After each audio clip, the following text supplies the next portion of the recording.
Sometimes a man reaches a point where all he wants is a place to call home. Caleb Stone had wandered the Montana frontier for so long, he'd forgotten what that felt like. With his last $200, he buys a rundown cabin in a forgotten valley. The roof leaks and the floors creak, but it's his. While fixing up the old place, he taps on a wall and hears a hollow sound. Behind a false panel, he finds a dusty leather satchel. Inside are old documents and something that changes everything. What he doesn't know is that this discovery connects to a deadly secret people have killed for. Word spreads fast in small towns, and soon dangerous men come looking.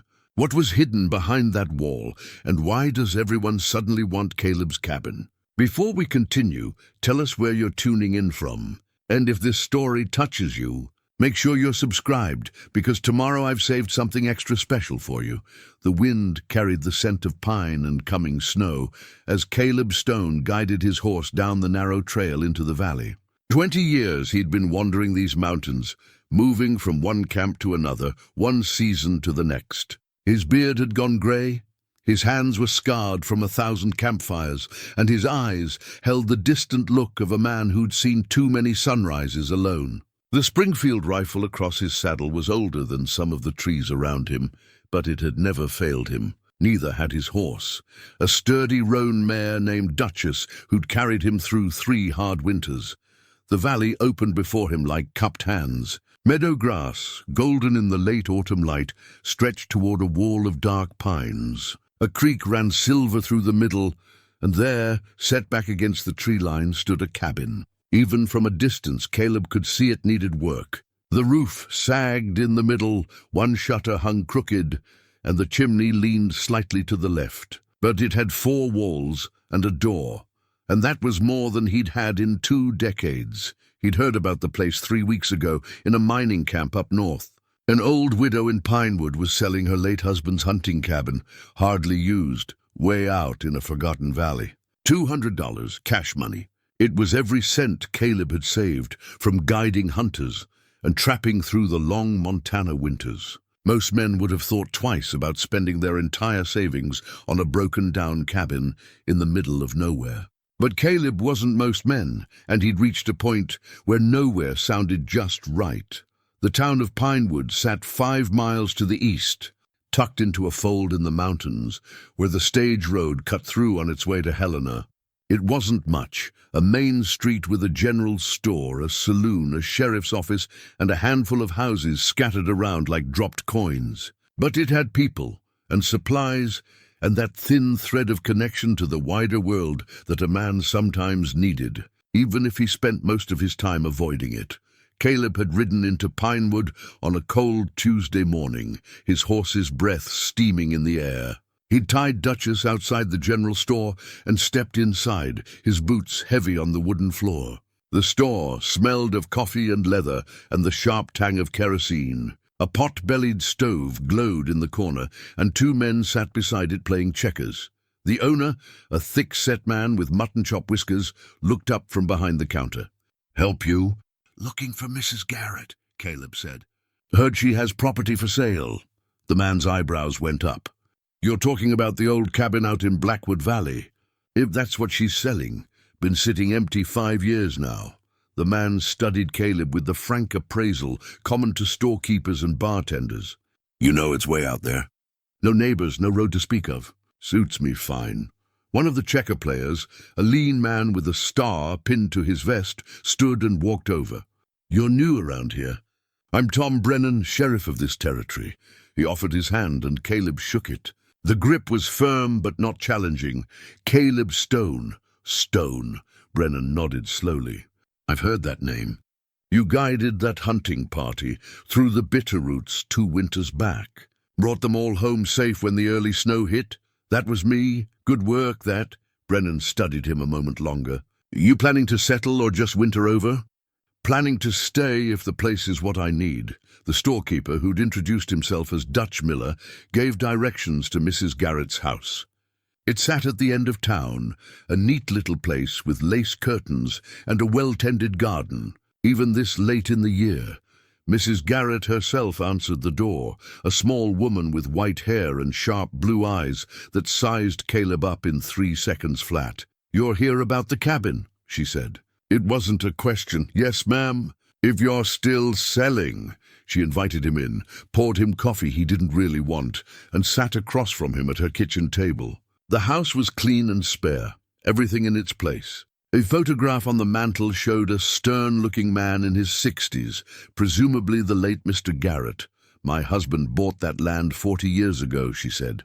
"Thought he'd hunt it, maybe build it up as a summer place. Never did either. Went up there maybe 10 times in all those years. It's good land, mind you. Creek never runs dry, plenty of timber, game moving through regular. But it's isolated. No one goes up that way anymore. That's fine with me." Her eyes searched his face. "You look like a man who's been walking a long time." "I have been, and now you want to stop." "Yes, ma'am." She nodded as if he'd passed some test. $200. "I have the deed right here. It's legal and clear. My husband bought it proper from the territorial office. 40 acres, including timber and water rights. Cabin's yours as is. I won't lie to you, Mr. Stone, it needs work. But the bones are good." They completed the transaction right there at her kitchen table. She signed the deed over in careful script, and Caleb counted out $200 in worn bills and coins. She gave him a key that looked older than the cabin itself and a hand-drawn map showing the trail in. "One more thing," she said as he was leaving. "That valley used to be called something else, long time ago. My husband always called it Blackwood Valley, after the family that settled it first. They're long gone now, but the name stuck. Blackwood," Caleb repeated. "Just thought you should know the history." Something flickered in her eyes. Memory, or maybe regret. "That land has stories, Mr. Stone, old ones." Now 3 days later, Caleb sat on Duchess at the edge of the meadow, looking at his new home. The cabin was smaller than he'd imagined, maybe 20 feet on a side, built from pine logs that had weathered to silver grey. A narrow porch ran across the front, and the door hung slightly ajar. Someone, probably Mr. Garrett on one of his rare visits, had stacked firewood under a lean-to on the north side. The pile was old and settled, but it would burn. Caleb dismounted and led Duchess to the creek for water. The horse drank deep while he surveyed the land. The meadow would be good for Duchess come spring. The pines would provide shelter and firewood. The creek meant fresh water year-round. It was everything he needed and nothing he didn't. He approached the cabin slowly, his hand resting on the rifle out of long habit. But there was no danger here, just silence and the whisper of wind through grass. He pushed the door open. It scraped against the floor, swollen from years of weather. Inside was one room with a stone fireplace, a small iron stove, a rough table, and a bed frame with no mattress. Shelves lined one wall. A ladder led to a sleeping loft under the eaves. Dust lay thick over everything, and mouse droppings scattered across the floor told him he'd have to evict some tenants. But the roof was intact, the walls were solid, and the fireplace drew well when he lit a test fire. That first night, Caleb unrolled his bedding on the floor, cooked beans and salt pork on the old stove, and ate sitting on the porch steps watching the stars come out. The silence was complete, except for the creak and the occasional call of a night bird. In 20 years, he'd never felt anything quite like what settled over him then, not peace exactly, but something close to it. The sensation of arrival, of being finally where he was supposed to be. He slept that night without dreams, and woke to frost on the meadow, and his breath misting in the cold cabin air. There was work to do. Over the next 2 weeks, Caleb fell into a rhythm. He rose with first light, built up the fire, made coffee strong enough to float a horseshoe. Then he worked. He patched the roof with cedar shakes he split himself. He planed the door until it closed properly. He chinked gaps between logs with moss and clay from the creek bank. He cleared mouse nests and scrubbed every surface until the cabin smelled of lye soap instead of decay and time. The work felt good. His hands knew what to do. They'd built enough rough camps over the years. But this was different. This wasn't temporary shelter. This was permanent. Every nail he drove, every board he fitted, was building something that would last. Something that was his. He made one trip back to Pinewood for supplies. Dutch Miller greeted him like an old friend and helped him load flour, coffee, lamp oil, nails, and other necessities onto a pack mule he'd bought from a rancher down the valley. Sheriff Brennan stopped by the store while Caleb was settling his bill. How's the cabin treating you?" Brennan asked. "Good, it's coming along. You planning to winter up there alone?" "That's the idea," Brennan nodded. "Well, if you need anything, you know where to find us. Snow gets deep in that valley come January. You get stuck, you fire 3 shots, someone will hear." It was kindness, Caleb knew, the kind neighbors showed each other in hard country. He appreciated it, even if he had no intention of firing distress shots. He'd survived harder winters than Montana could throw at him. Back at the cabin, he continued his work. He built a proper bed frame and filled a mattress tick with dried grass. He constructed shelves for his few possessions, extra ammunition, traps, his small collection of tools. He hung his rifle on pegs above the door and his coat on a hook beside it. Little by little, the cabin became less a shelter and more a home. It was during the 3rd week, while replacing rotted floorboards near the east wall, that Caleb heard it. A hollow sound where there shouldn't be one. He tapped the wall with his knuckles. Solid log, hollow space, solid log. He ran his hand over the surface, feeling for gaps in the chinking. There, a vertical line barely visible, where 2 sections of wall met differently than they should. He fetched his knife and worked the blade into the gap. The section moved slightly. Not a wall at all, a panel. He pried gently, and a piece of wall perhaps 2 feet wide swung inward on leather hinges, so old they'd nearly rotted through. Behind it was a cavity carved into the thickness of the log wall. And inside that cavity sat a leather satchel, covered in dust so thick it looked like grey fur. Caleb lifted it out carefully. The leather cracked under his fingers, brittle with age. He carried it to the table, brushed off the worst of the dust, and opened the buckles. They resisted, then gave way with small pops. Inside were papers. Documents folded and refolded, the paper yellowed and fragile. A small journal, its cover stained and warped. A hand-drawn map on heavier paper that had survived better than the rest. And underneath everything, wrapped in oilcloth, something that caught the lamplight and glittered, Caleb sat down slowly. His hands, steady as always, trembled slightly as he lifted the first document and began to read. The ink had faded, but the words were clear enough. Land grant deed. Territory of Montana, Blackwood Valley, recorded this 15th day of August, 1847. He read on into the evening, and with each page, the simple transaction of buying a cabin for $200 became something else entirely. Something that reached back through decades of forgotten history and forward into a future he couldn't yet see. Outside, the wind picked up, pushing against the cabin walls. The fire crackled, and Caleb Stone, who'd wanted nothing more than a place to rest, realized he'd stumbled into something that wouldn't let him rest at all. Not yet. The lamp burned low as Caleb spread the documents across his table. Each piece of paper felt fragile enough to crumble at a rough touch, so he handled them with the same care he'd use with a wounded animal. The leather satchel sat empty now, its contents laid out in the wavering light. The land grant deed was the first document he examined closely. It bore an official seal, half flaked away but still visible, the territorial seal of Montana before it became a state. The script was formal, the kind government clerks used when recording important transactions. It granted 400 acres in what was then called simply the Western Valley below the pass, to one Samuel Blackwood and one Joseph Garrett, equal partners for the sum of $50 and their service as territorial scouts, 400 acres. Not 40. Caleb read the description 3 times to be certain. The boundaries matched. The creek on the south, the pine ridge on the north, the meadow extending west to the rock face, and east to the old wagon trace. This wasn't just the cabin and a small plot. This was the entire valley. He set the deed aside and picked up the journal. The cover was unmarked, but inside, the first page bore a name in careful script. Samuel Blackwood, his private record, begun this year of our Lord 1847. Caleb turned the pages slowly.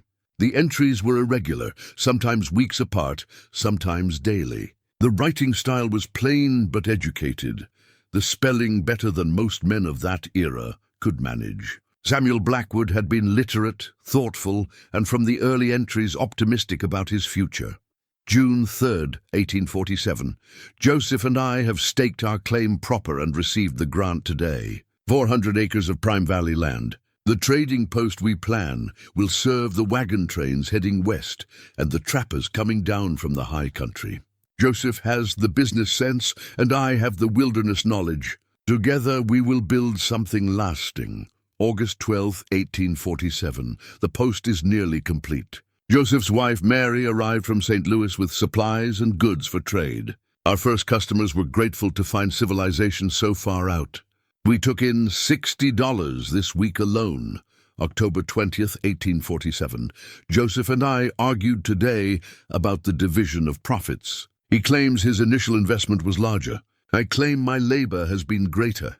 We settled it fairly, I think, but there is tension now that wasn't there before. The entries continued through winter and into the next spring. The tension between the partners grew. Money was mentioned more often. Joseph accused Samuel of skimming from the till. Samuel accused Joseph of hiding inventory. Their wives stopped speaking. The trading post prospered even as the partnership deteriorated. Then came the entry dated July 15th, 1848.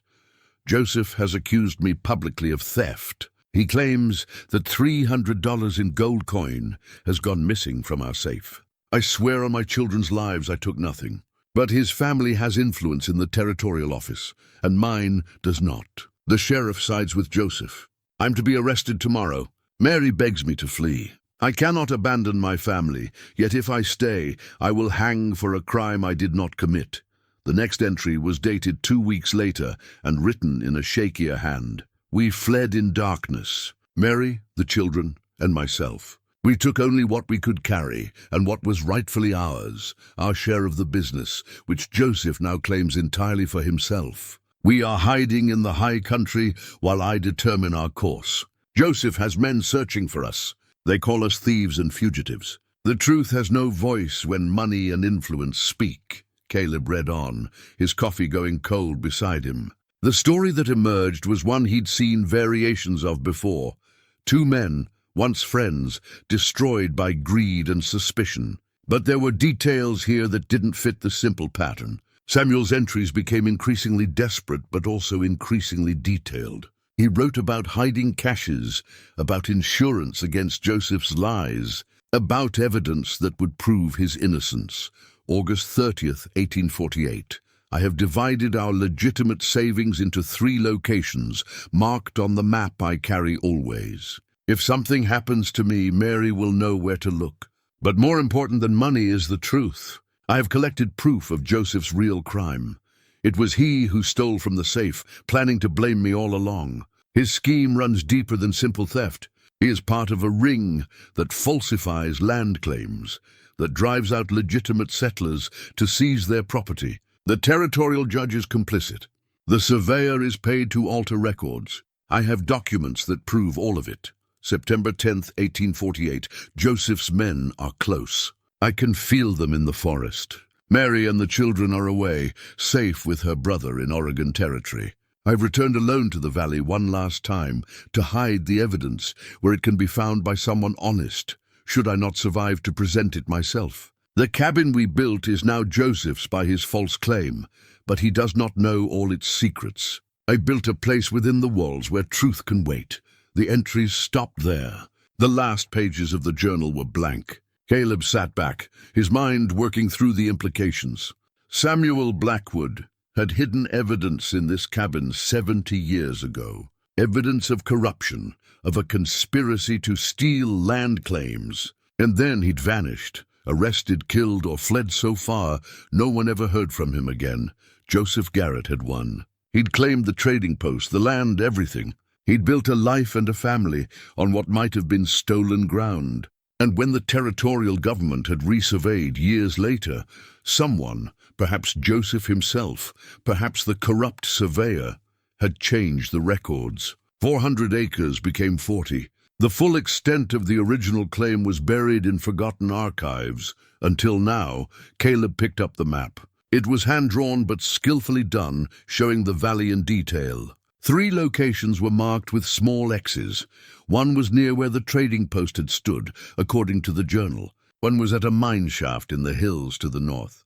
And one was, Caleb traced the line carefully, beneath the hearthstone of this very cabin.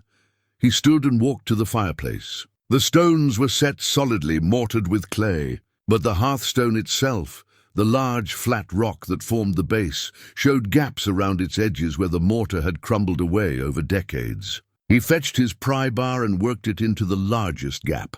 The stone resisted, then shifted. He pried harder, and it lifted with a grinding sound. Underneath was a hollow space, lined with flat rocks. And inside that space was an oilskin package, wrapped tight and sealed with wax. Caleb lifted it out. The oilskin had protected its contents well. He cut the wax seal carefully and unfolded the wrapping. Inside was another set of documents, official-looking papers with seals and signatures, and a small ledger filled with columns of numbers and names. These were the evidence Samuel Blackwood had written about. Caleb spent the next hour reading them by lamplight, and with each page, his understanding of the situation deepened and darkened. The documents were explosive. They showed systematic fraud in the Territorial Land Office dating back to the 1840s. Legitimate claims were being altered or cancelled. The land was then sold to members of the conspiracy at pennies on the dollar. Settlers who protested were driven off or worse. The ledger listed names. Joseph Garrett was there, but so were a territorial judge, 2 surveyors, a claims clerk, and several businessmen from Helena and Virginia City. They'd stolen thousands of acres over the years. They'd built fortunes on it, and Samuel Blackwood had documented it all, probably in the desperate hope that the truth would someday matter. Caleb refolded the documents and sat thinking. The smart move would be to burn everything and pretend he'd never found it. These were old crimes, old sins. Everyone involved was long dead. What good could come from digging up bones that had been buried for 70 years? But then he thought about Samuel Blackwood, hiding evidence in a wall, hoping someone would care enough to use it. He thought about the land deed that showed 400 acres, while the territorial records claimed only 40. He thought about Mrs. Garrett and the look in her eyes when she'd mentioned the valley's history.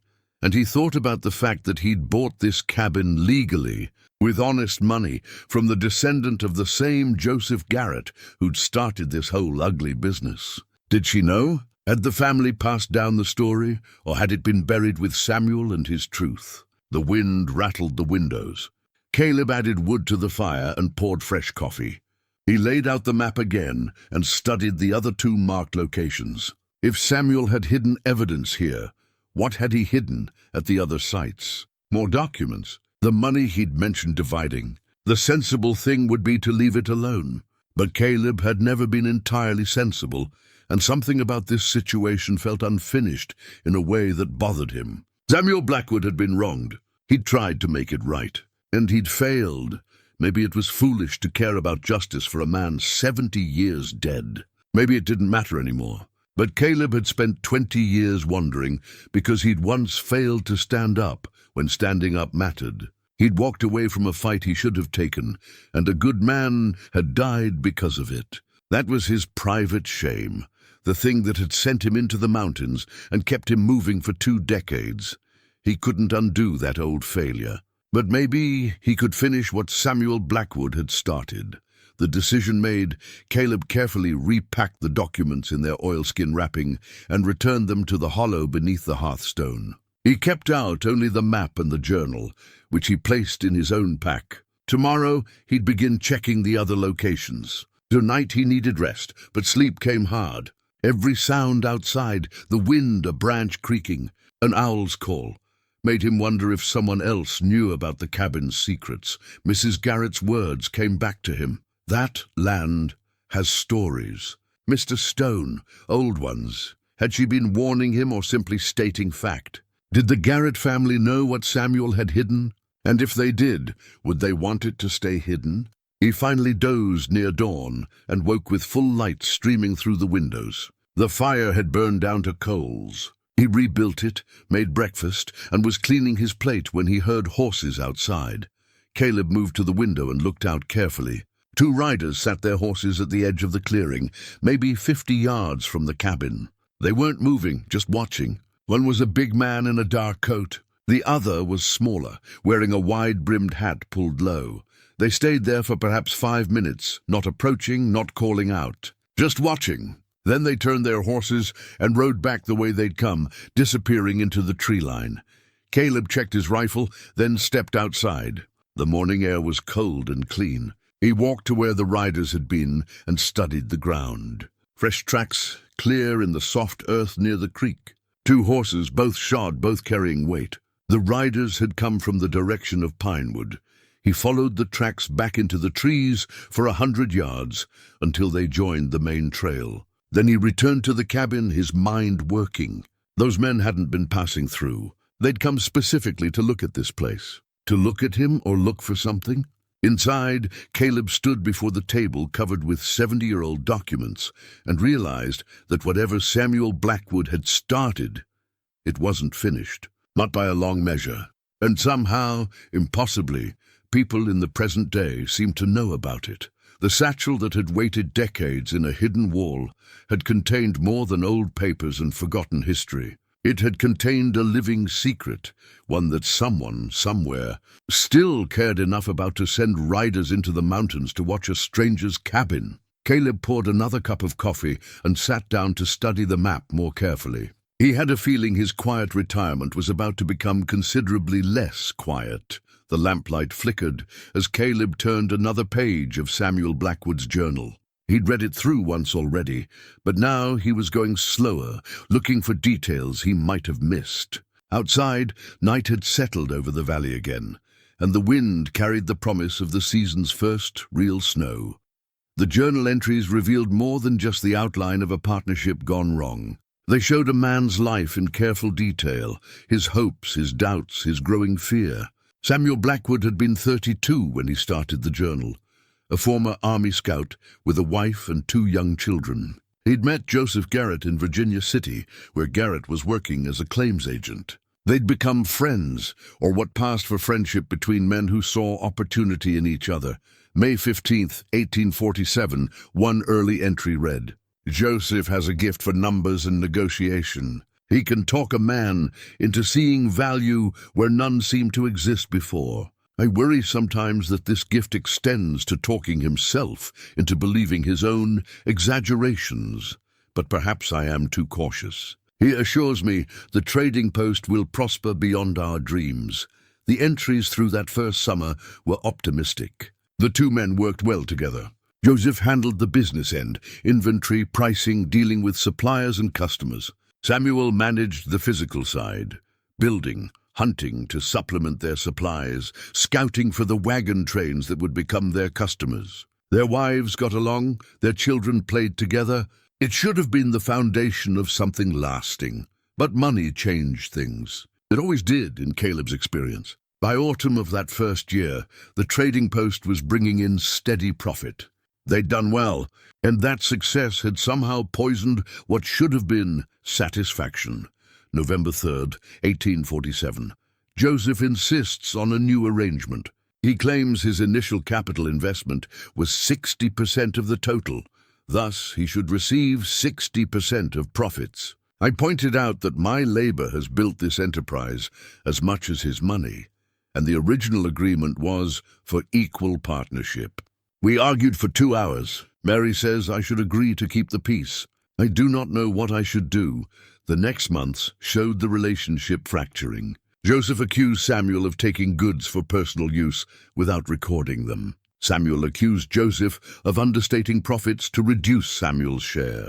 Neither accusation seemed to have real evidence behind it, just suspicion feeding on itself until it became something ugly and corrosive. Then came the theft. $300 in gold coin, missing from the safe to which both partners had keys. Joseph discovered it missing and immediately accused Samuel. Samuel's denial meant nothing against Joseph's certainty and connections. The territorial sheriff, a man named Dawson, who owed Joseph money, sided with the Garretts without much investigation. Caleb could see how it had unfolded. He'd seen similar situations before, one man with influence, one without. Justice became less about truth and more about who had the louder voice. Samuel hadn't stood a chance, but what made the journal truly interesting were the entries from Samuel's time in hiding. He'd taken his family into the high country and begun to investigate. And what he'd discovered was that the theft was never about $300. It was about the land itself. August 15th, 1848. I've been watching the Territorial Claims Office. Joseph meets there weekly with Judge Harlan and a man named Severs, who works as surveyor. I followed Severs and saw him alter a boundary map. I later checked the official records. The Palmer family claim has been reduced from 200 acres to 50. Severs filed the amended survey. Judge Harlan approved it. And 3 days later, Joseph purchased the unclaimed land for $5. Samuel had documented a dozen such cases. Legitimate settlers would file claims, work their land, build their homes. Then months or years later, they'd discover their claims had been altered. Boundaries changed, acreage reduced, sometimes entire claims cancelled on technical grounds. The freed land would then be sold at auction, always won by Joseph Garrett or his associates at absurdly low prices. It was systematic fraud, and it had been going on for years. The territorial government in those days was barely functional. Record-keeping was haphazard, and communication between offices was slow. A few corrupt officials could manipulate the system for enormous profit.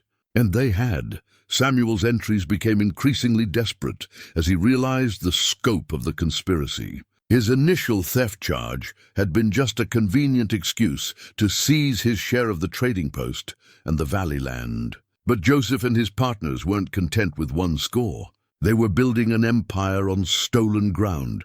September 8th, 1848. I have copies of the original claims and the altered surveys. I have the ledger I took from Joseph's desk, showing payments to Judge Harlan. I have sworn statements from 3 settlers who were driven from their land.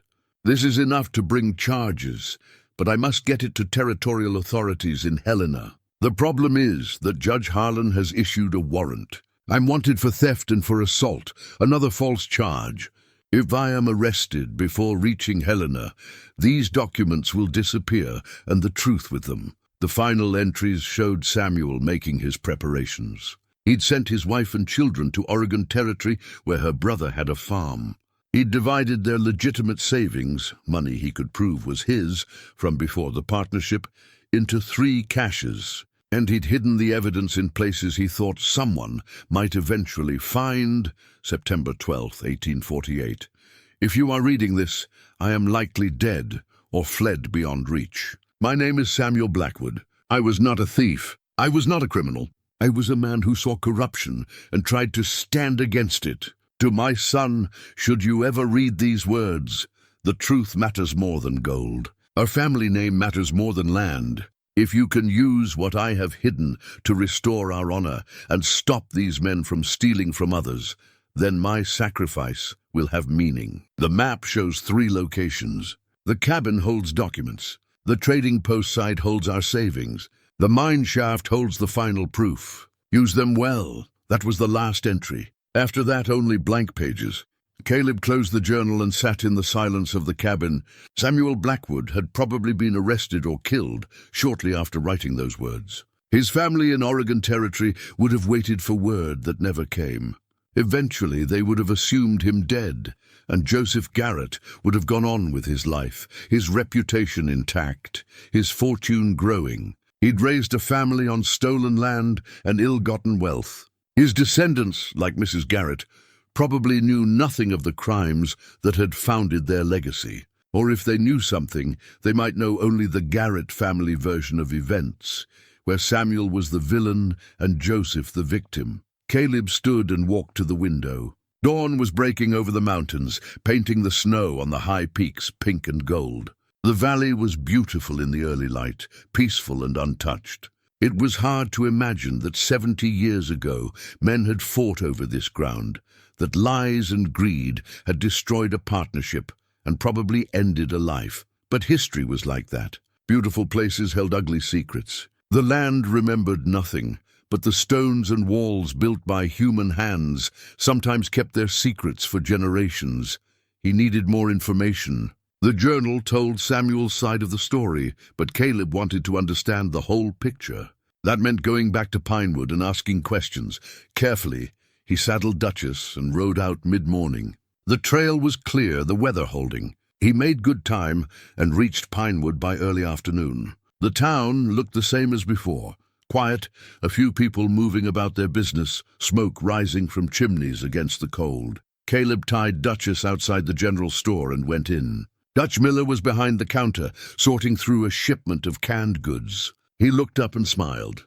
"Mr. Stone, good to see you. How's the cabin? Coming along." "I came for supplies, but also to ask a question if you don't mind." "Ask away." "The valley where my cabin sits. Mrs. Garrett said it used to be called Blackwood Valley." "Do you know anything about that?" "About the family?" Dutch's expression shifted slightly, becoming more guarded. "That's old history."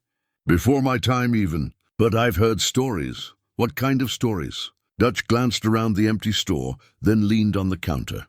"The way I heard it, there were two families back in the territorial days, Blackwoods and Garretts. They were partners in a trading post. Something went wrong, money disappeared, and the Blackwoods left in the night. Ran off, people said. The Garretts claimed they were thieves. What do you think happened?" "I think it was probably more complicated than either side admitted. These things usually are, but the Garretts stayed and prospered, and the Blackwoods disappeared. History's written by those who stick around. You know anything about the land claims from back then?" Dutch straightened, his eyes narrowing slightly. "Why are you asking about this, Mr. Stone?" "Just curious. Found some old papers in the cabin. Got me wondering about the history." "What kind of papers?" Caleb shrugged. "Old deeds, some personal writings. Nothing important, probably." Dutch was quiet for a moment, studying him. "Let me give you some advice. The past is past. Those old feuds, those old claims, they're dead and buried. Mrs. Garrett is a good woman. She sold you that cabin fair and square. Whatever happened 70 years ago doesn't matter now. You're probably right. I am right. Now what supplies do you need?" Caleb bought flour, coffee, beans, and ammunition. As Dutch was tallying the bill, the door opened and Sheriff Brennan walked in. He nodded to Caleb. "Mr. Stone, didn't expect to see you in town again so soon. Needed supplies. How's the cabin treating you?" "Good. Quiet." "That's good." Brennan paused. "Had any visitors up there?" The question was casual, but Caleb heard the weight behind it. "Why do you ask?" "No reason. Just that there's been some strangers in town the last few days. 3 men, rough types. They've been asking questions about properties out in the valley areas, specifically about old claims and who owns what now. They ask about my place. Not by name, but they asked about the Blackwood Valley area. I told them that land's privately owned. They didn't seem pleased to hear it." Caleb thought about the 2 riders who'd watched his cabin. "These men have names?" "They're staying at the boarding house. Registered as Smith, Jones, and Brown." Brennan smiled without humor. "I doubt those are their real names. The leader is a big fellow, maybe 40, dark coat and a scar on his left cheek. The other 2 are younger, harder to read. They're not here for the scenery. Any law against asking questions?" "No, but my instinct says they're trouble. If they come out your way, be careful." "I'm always careful, Sheriff." After he left the store, Caleb stood on the boardwalk looking down the street. The boarding house was visible from here, a 2-story building with a faded sign. As he watched, 3 men emerged. The description fit. The big one in the dark coat led the way, the other 2 following like wolves, trailing a pack leader. They walked to the saloon and went inside. Caleb considered following, then decided against it. No point in pushing too obviously. Instead, he loaded his supplies onto Duchess and prepared to leave.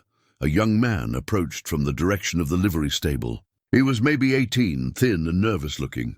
"Mr. Stone." "That's me. I'm Billy. I work at the stable. Mr. Miller asked me to bring a message to you, but then I saw you were still here." "What message?" Billy glanced around, then spoke quietly. Those three strangers. This morning they asked me about trails to the valley. They wanted to know which cabin was the one Mrs. Garrett sold. I didn't tell them nothing, but they paid me $5 just for describing the trail. Thought you should know they're planning to come out your way. I appreciate the warning. Mr. Miller says you seem like a decent sort. Says if those men are interested in your place, there's probably a reason, and it's probably not a good one. Caleb handed Billy $1. Thank you for the message. You see or hear anything else that might concern me, I'd appreciate knowing about it. Billy pocketed the coin and nodded. Yes, sir. Be careful out there.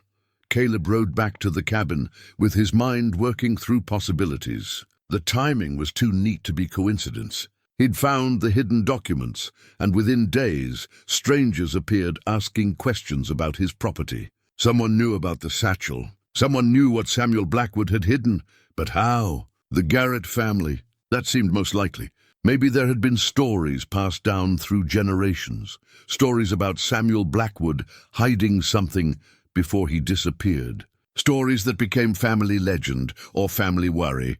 And now, with a stranger buying the old cabin and settling in, maybe someone decided it was time to retrieve whatever Samuel had hidden before this stranger found it. Or maybe it was something else entirely. Maybe the conspiracy Samuel had documented hadn't really ended 70 years ago. Maybe it had just evolved, changed form, continued under different names. That ledger he'd found listed names and crimes, but what if the system they'd built had outlasted them? What if there were still people profiting from those old frauds, protecting those old secrets? He reached the cabin as the sun was setting. Before going inside, he walked the perimeter, checking for signs that anyone had been here while he was gone. Nothing obvious, but he set some telltales anyway. A thread across the door, a twig placed just so on the windowsill. Small things that would show if someone came snooping. Inside, he lit the lamp and checked that the documents were still safely hidden beneath the hearthstone. They were. He made dinner, cleaned his rifle, and tried to think through his next move. The smart play was still to burn everything and forget about it. But that option was closing. If people knew he'd found something, burning the documents wouldn't make them go away. They'd just assume he was hiding what he'd found, and they'd come after him harder. No, the only way through this now was forward. He needed to check the other 2 locations Samuel had marked on the map. If there was more evidence, he needed to secure it. And then he needed to decide what to do with all of it, whether to let old sins stay buried or bring them into the light. He pulled out the map and studied it by lamplight. The trading post site was maybe 3 miles north, near where the creek branched. The mine shaft was further, up in the hills. He could reach both in a day's ride if he started early. Tomorrow, then, he'd find out what else Samuel Blackwood had hidden. And maybe that would tell him why, 70 years later, dangerous men were suddenly interested in a broken-down cabin in a forgotten valley. Outside, the wind rose and the first snowflakes began to fall. Winter was coming to the high country, and with it, Caleb suspected, a reckoning that had been delayed for far too long. Dawn came cold and clear. Caleb was up before first light, building the fire and making coffee. The snow from the night before had dusted the valley white just an inch or 2, but enough to show tracks. He checked the telltales he'd set, all undisturbed. No one had come during the night. He ate a quick breakfast of fried cornmeal and salt pork, then saddled Duchess. The mare stamped and snorted in the cold air, her breath steaming. Caleb secured his rifle in the saddle scabbard, tucked Samuel's map inside his coat, and rode out as the sun broke over the eastern ridge. The trading post site wasn't hard to find. Samuel's map was detailed, and the landmarks hadn't changed much in 70 years. Caleb followed the creek north until it split around a low rise covered in pine. There, in a clearing that would have been ideal for a trading post, he found the remains. The foundation stones were still visible beneath the snow and overgrowth. The outline of a substantial building, maybe 30 feet by 40, with what looked like smaller outbuildings nearby. A stone-lined well sat in the center of the clearing, its wooden cover long rotted away. Rusty iron fittings lay scattered in the brush, hinges, nails, a broken pot. Caleb dismounted and walked the site slowly. 70 years of weather and forest reclamation had nearly erased the place, but the bones were still there. This had been a real enterprise, solid and well built, not the work of fly-by-night opportunists, but of men planning to stay and prosper, according to Samuel's map. His cache was hidden 20 paces north of the well, beneath a distinctive boulder shaped like a broken tooth. Caleb counted off the paces through the snow. The boulder was still there, half buried in pine needles and moss. He walked around it, looking for any sign of disturbance. The north side showed a gap where the boulder sat slightly raised on smaller stones. Caleb wedged his fingers into the gap and pulled. Nothing moved. He fetched his pry bar from the saddle pack and worked it into the space. Using a fallen log as a fulcrum, he levered the boulder up and to the side. It moved with a grinding sound, rolling just far enough to reveal a hollow underneath. Inside was a rotted wooden box, collapsed in on itself. Caleb cleared away the debris carefully. The box had contained something wrapped in oilcloth, and that wrapping had held better than the box. He lifted out the package and carried it to a flat rock where he could examine it properly. Inside the oilcloth was exactly what Samuel had promised: money. But not the $300 that had supposedly been stolen. This was more, much more. Gold coins, maybe $2,000 worth, wrapped in bundles with paper notes indicating their source. June 1847 profits, September 1847 surplus, December 1847 retained earnings. This was Samuel's legitimate share of the trading post, carefully saved and hidden against need. He'd written in his journal about dividing his savings, and here was proof he'd done it. This money predated the theft accusation. It was honestly earned, but there was something else in the oilcloth package. A pocket watch, tarnished silver with a dented case. Caleb turned it over. Engraved on the back were the initials SB and the date 1845. He pressed the catch and the case opened. Inside the cover was a faded photograph, a daguerreotype of a young woman holding a baby with a small boy standing beside her. Samuel's family. The watch had stopped at 3:47. The hands were frozen there, marking some long-ago moment.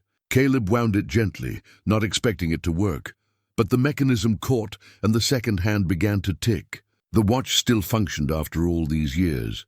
He held it for a long moment, this intimate object from a man's life. Samuel had hidden his money here, but he'd also hidden something precious, a link to his family, proof of who he was beyond the accusations and the flight.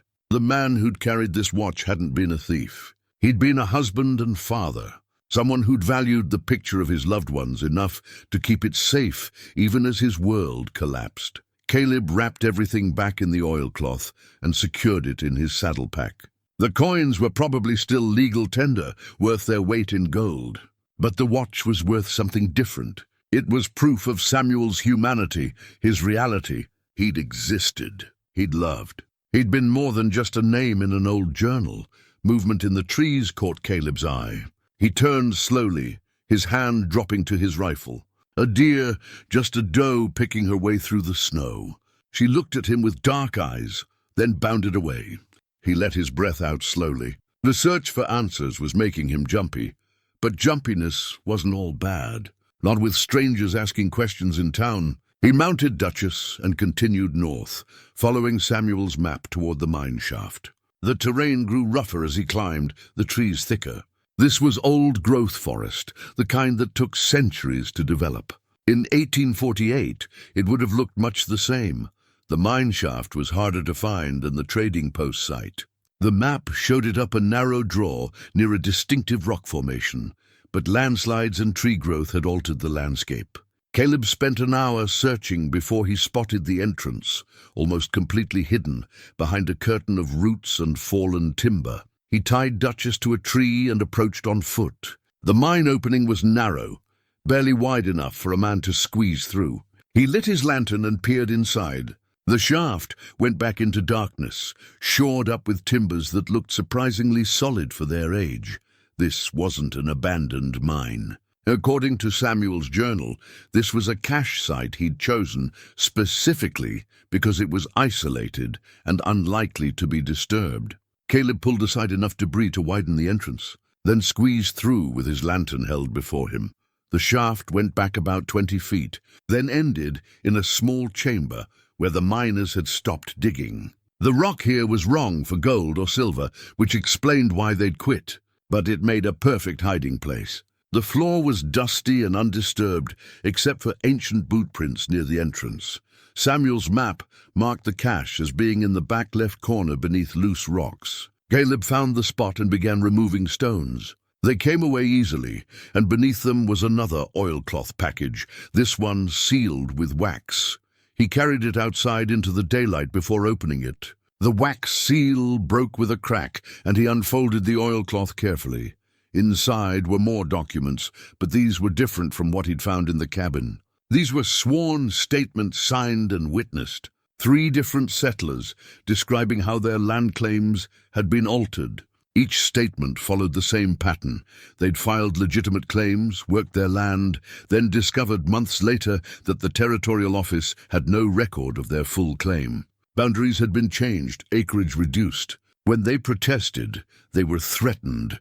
One statement was from a man named William Patterson, dated August 1848. I filed claim for 160 acres in March 1847. Judge Harlan approved it. I built a cabin, cleared fields, worked the land for over a year. Then Joseph Garrett showed me a survey saying my claim was only 40 acres. The rest had been auctioned for unpaid fees I never knew about. Garrett himself bought it for $3. When I went to the territorial office, the clerk, a man named Severs, showed me papers I'd never seen before with my signature on them. The signature looked like mine, but I swear on my children I never signed those papers. Garrett gave me 2 choices: accept $50 for my cabin and leave, or be arrested for squatting on his land. I took the money and left with my family. I'm signing this statement for Samuel Blackwood because he says he will bring these crimes to light. I hope he succeeds where I was too afraid to fight. The other statements told similar stories. Good people driven from their land by corruption and threat of violence. The system itself had been weaponized against them. And these weren't just complaints. These were signed, witnessed legal documents that could be used as evidence in court. But there was more. At the bottom of the package was a small leather-bound ledger, much like the one Caleb had found in the cabin. But this one was different. The handwriting wasn't Samuel's. It was a careful clerk's script, recording transactions in neat columns. And it was damning. The ledger showed payments from Joseph Garrett to Judge Harlan, to the surveyor Severs, to the territorial claims clerk. Specific amounts, specific dates, with notes like Palmer claim adjustment and Henderson property transfer. This wasn't just evidence of conspiracy. This was the conspiracy's own record book.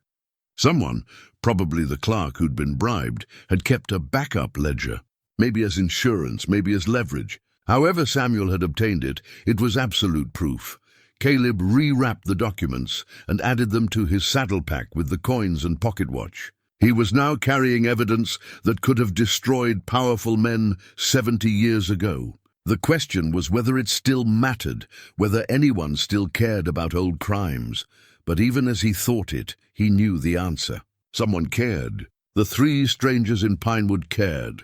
They'd come looking for something, asking questions about old claims and properties. That couldn't be coincidence. He rode back toward the cabin as afternoon shadows lengthened across the valley. The sky was clear, the air sharp with coming cold. Beautiful country, peaceful and still. But Caleb couldn't shake the feeling that the peace was temporary. Something was building, some confrontation he couldn't yet see clearly. He was halfway home when he noticed the tracks. Fresh horse prints in the snow, leading toward his cabin. At least 3 horses, maybe 4, all shod. They'd passed this way within the last few hours, while he'd been at the mine shaft. Caleb urged Duchess to a faster pace. The tracks led straight to his clearing. As he approached, he slowed, studying the situation carefully. No smoke from the chimney. The door was closed, but something felt wrong. He dismounted well back from the cabin and tied Duchess in the trees. Moving quietly, rifle ready, he circled around to approach from the side. The tracks showed clearly now. 4 horses had come, the riders had dismounted, spent time around the cabin, then ridden off toward the east. But before they'd left, They'd been inside. The door stood closed, but the thread he'd placed across the jamb was broken. The twig on the windowsill was missing. Someone had entered the cabin and searched it. Caleb approached carefully, checking the windows before trying the door. It swung open easily. Inside, his few possessions had been thoroughly ransacked.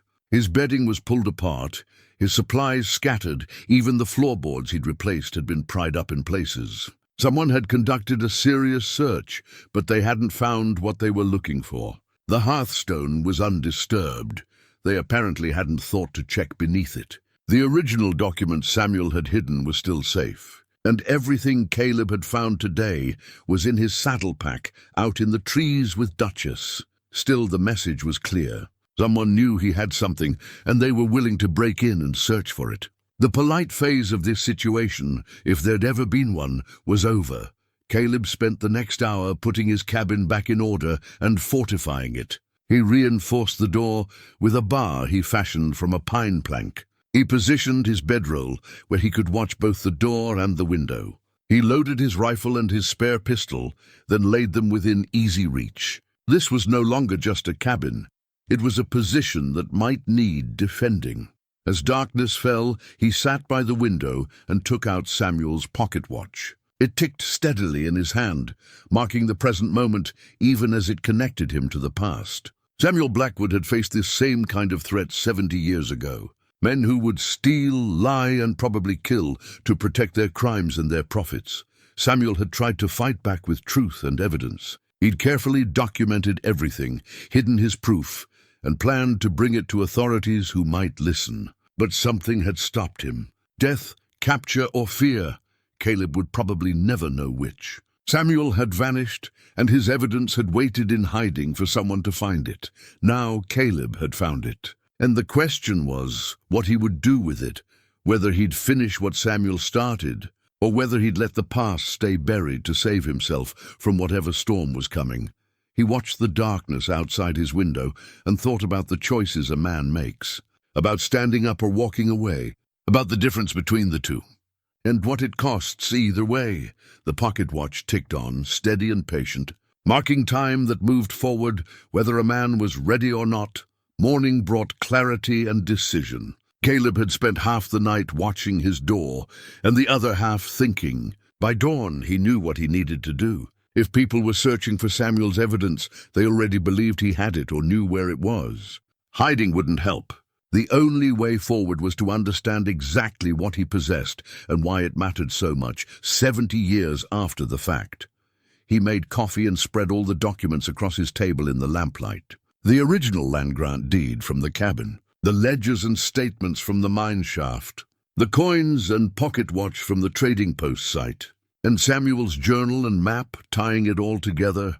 As he studied them with fresh eyes, something caught his attention that he'd missed before. The original land grant deed from 1847 showed 400 acres, granted to Samuel Blackwood and Joseph Garrett jointly. But there was another document beneath it in the stack from the cabin, a survey map, hand-drawn but official-looking, with the territorial seal in the corner. Caleb unfolded it carefully. It was dated 1848, just a few months before Samuel's final journal entry. The map showed the same valley, but with detailed boundary markings and measurements. And the boundaries showed something significant. The 400 acres weren't just the valley floor. They included water rights to the entire creek system, timber rights to the pine forests on the surrounding ridges, and mineral rights to everything beneath the surface. In 1847, such rights might have been worth a few $100s. But now, in 1891, with railroads pushing through Montana and mining operations expanding, those rights were worth thousands. More than that, Caleb traced the property lines with his finger. The boundaries extended right across the natural pass that connected this valley to the next. Any railroad line wanting to run through this region would have to cross this property. The rights holder could name their price or block the railroad entirely. That was why people cared about a 70-year-old land grant. Not because of old crimes or justice for Samuel Blackwood. Because this land, these rights, were worth serious money to anyone planning development in the region. But who held those rights now? The deed showed joint ownership between Samuel and Joseph. When Samuel disappeared, Joseph would have claimed it all. He'd have filed papers showing Samuel as a fugitive thief who'd abandoned his share. Joseph would have become sole owner by default. Then Joseph would have passed it to his heirs. Eventually, it would have come down to Mrs. Garrett, who'd sold Caleb the cabin and 40 acres. But had she sold him just 40 acres, or had she sold him the entire original grant? The deed she'd signed over was old, going back to her husband's purchase from the territorial office years ago. But what if that deed was based on the original grant, not the altered records? Caleb needed to check the county records, compare what Mrs. Garrett had given him to what was officially filed. But that meant another trip to Pinewood, and after yesterday's break-in, he wasn't eager to leave the cabin unguarded for long. The sound of horses broke his concentration. He moved to the window and looked out carefully. 2 riders approaching, but these were different from the ones who'd watched the cabin before. Caleb recognized them, Sheriff Brennan and someone riding behind him. He opened the door as they reached the clearing. Brennan raised a hand in greeting, his breath steaming in the cold air. "Morning, Mr. Stone. Didn't mean to startle you." "Sheriff, who's your friend?" The other rider was a woman, bundled in a heavy coat against the cold. As she pushed back her hood, Caleb recognized her, Mrs. Garrett. She looked older than when he'd seen her in town, her face drawn and worried. "Mrs. Garrett asked me to bring her out here," Brennan said. "She has something to tell you. I figured it was important enough to warrant the ride." Caleb invited them inside. He cleared space at the table and poured coffee. Mrs. Garrett wrapped her hands around the cup and looked at him with those sharp blue eyes. "I owe you an explanation, Mr. Stone, and an apology." "For what?" "For not being entirely honest when I sold you this property." She took a breath. "I knew about the documents hidden in this cabin. Not what they said exactly, but that they existed. My husband's grandfather told him stories before he died. Stories about Samuel Blackwood and the old partnership, about evidence hidden away, about secrets that were meant to stay buried." "Your husband's grandfather was Samuel Blackwood's son," Caleb said. "The boy in the photograph," she looked startled. "You found the watch yesterday, along with everything else Samuel hid. Then you know the whole story, or part of it anyway." She sipped her coffee, gathering her thoughts. "My husband's grandfather was raised by the Garrett family after Samuel disappeared. Joseph and his wife took the boy in. They could have left him to starve, but they didn't. They raised him as their own, though they never let him forget he was a Blackwood, and what that meant. What did it mean? That his father was a thief who ran off. That the Blackwood name was disgraced. But when the boy grew up, his name was Thomas. He had his own thoughts about what happened. He'd been only 5 when his father disappeared, but he remembered him. Remembered a good man, an honest man. He never quite believed the Garrett family version of events. Did he look for the truth? He tried. But by then everyone involved was dead or scattered. Joseph passed in 1873. Judge Harlan died years before that. Thomas found some irregularities in old land records, but nothing he could prove. And the Garrett family, my husband's family, they didn't want the past examined too closely. So Thomas kept quiet, married, had children. He passed his suspicions to his son, my husband, along with the knowledge that Samuel had hidden something in the cabin. Why tell him if they wanted it buried? Because Thomas believed his father had been wronged, and he wanted someone to know. He thought maybe someday the truth would matter. My husband felt the same way. She looked around the cabin. We kept this place, but never used it much. I think he was afraid of what he might find if he looked too hard. But you sold it to me. I'm 73 years old, Mr. Stone. My husband died last year. My children are grown and gone. I sat in that house in town and thought about all those years of keeping secrets, protecting people who'd been dead for decades. And I thought, why? What's the point? So you sold the cabin to a stranger, hoping he'd find what your family didn't want found. I sold it to someone who wasn't part of the old families, who didn't have a stake in keeping the past hidden. Someone who might have the courage to bring truth to light, whatever that truth was. She smiled slightly. You came to town looking weathered and honest. I took a chance. Sheriff Brennan had been listening quietly. Now he spoke. There's more she needs to tell you. About what's happening now, Mrs. Garrett nodded. 3 weeks ago, a man came to see me. His name is Silas Vaughan, and he's a lawyer from Helena. He told me there was a competing claim on the Blackwood Valley property. A company called Territorial Development wants to purchase the land for a railroad right-of-way. They're offering a substantial sum. How much? $5,000 for 40 acres. She let that sink in. That's far more than the land is worth for farming or timber. Mr. Vaughan explained that the railroad needs this exact route, and they're willing to pay for it. What did you tell him? I told him I'd already sold the property. To you, he was not pleased. He offered to buy it from you through me, offering $10,000. Caleb whistled softly. That's serious money. It is. And it made me suspicious. So I did something I should have done years ago. I went to the county office and looked up the original deed, the real one from 1847. She reached into her coat and pulled out a folded paper. This is a copy. Caleb took it and read carefully. It was the same land grant he'd found in the cabin, but this was the official county record. 400 acres, water rights, timber rights, mineral rights, all deeded jointly to Samuel Blackwood and Joseph Garrett. There's more, Mrs. Garrett said. I found the amended deed from 1850, filed after Samuel disappeared. It transferred ownership to Joseph Garrett alone and reduced the acreage to 40. But here's what matters. That amended deed was never properly witnessed. Under territorial law at the time, a transfer like that required 3 witnesses and a judge's signature.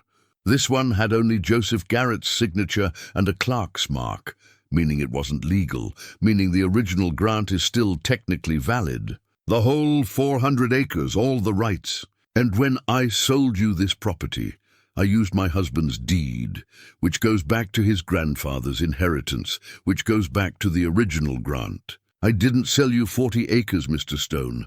I sold you 400, whether I knew it or not. Caleb sat back, his mind working through the implications. So I own the entire valley, including the pass where the railroad wants to run. That's what Mr. Vaughan and his company realized when they checked the records. That's why they're so interested in buying you out. And when I refused to help them, they started looking for other ways to acquire the property, like finding Samuel's evidence and using it to cloud the title. Exactly.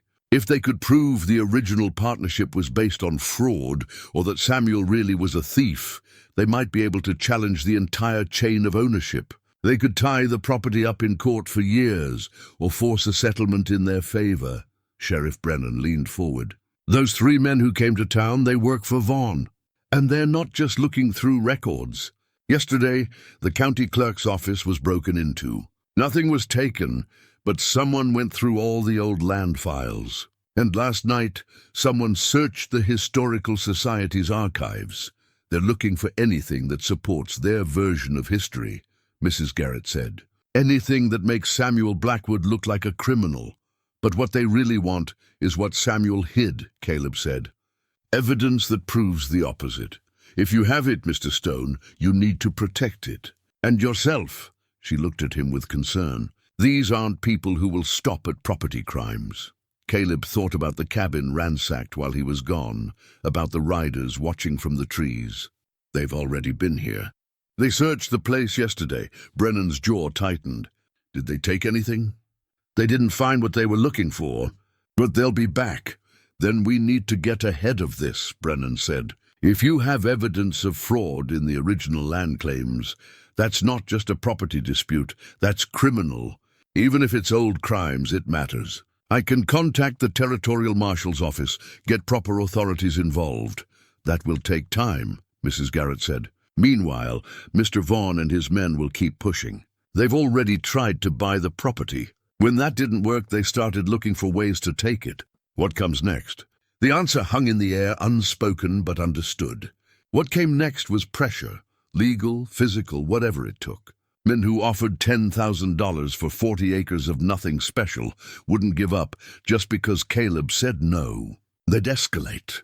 I need to see what's in the official records, Caleb said. Compare them to what Samuel documented. If I can prove the original fraud, it strengthens my claim to the land and undermines whatever case they're trying to build.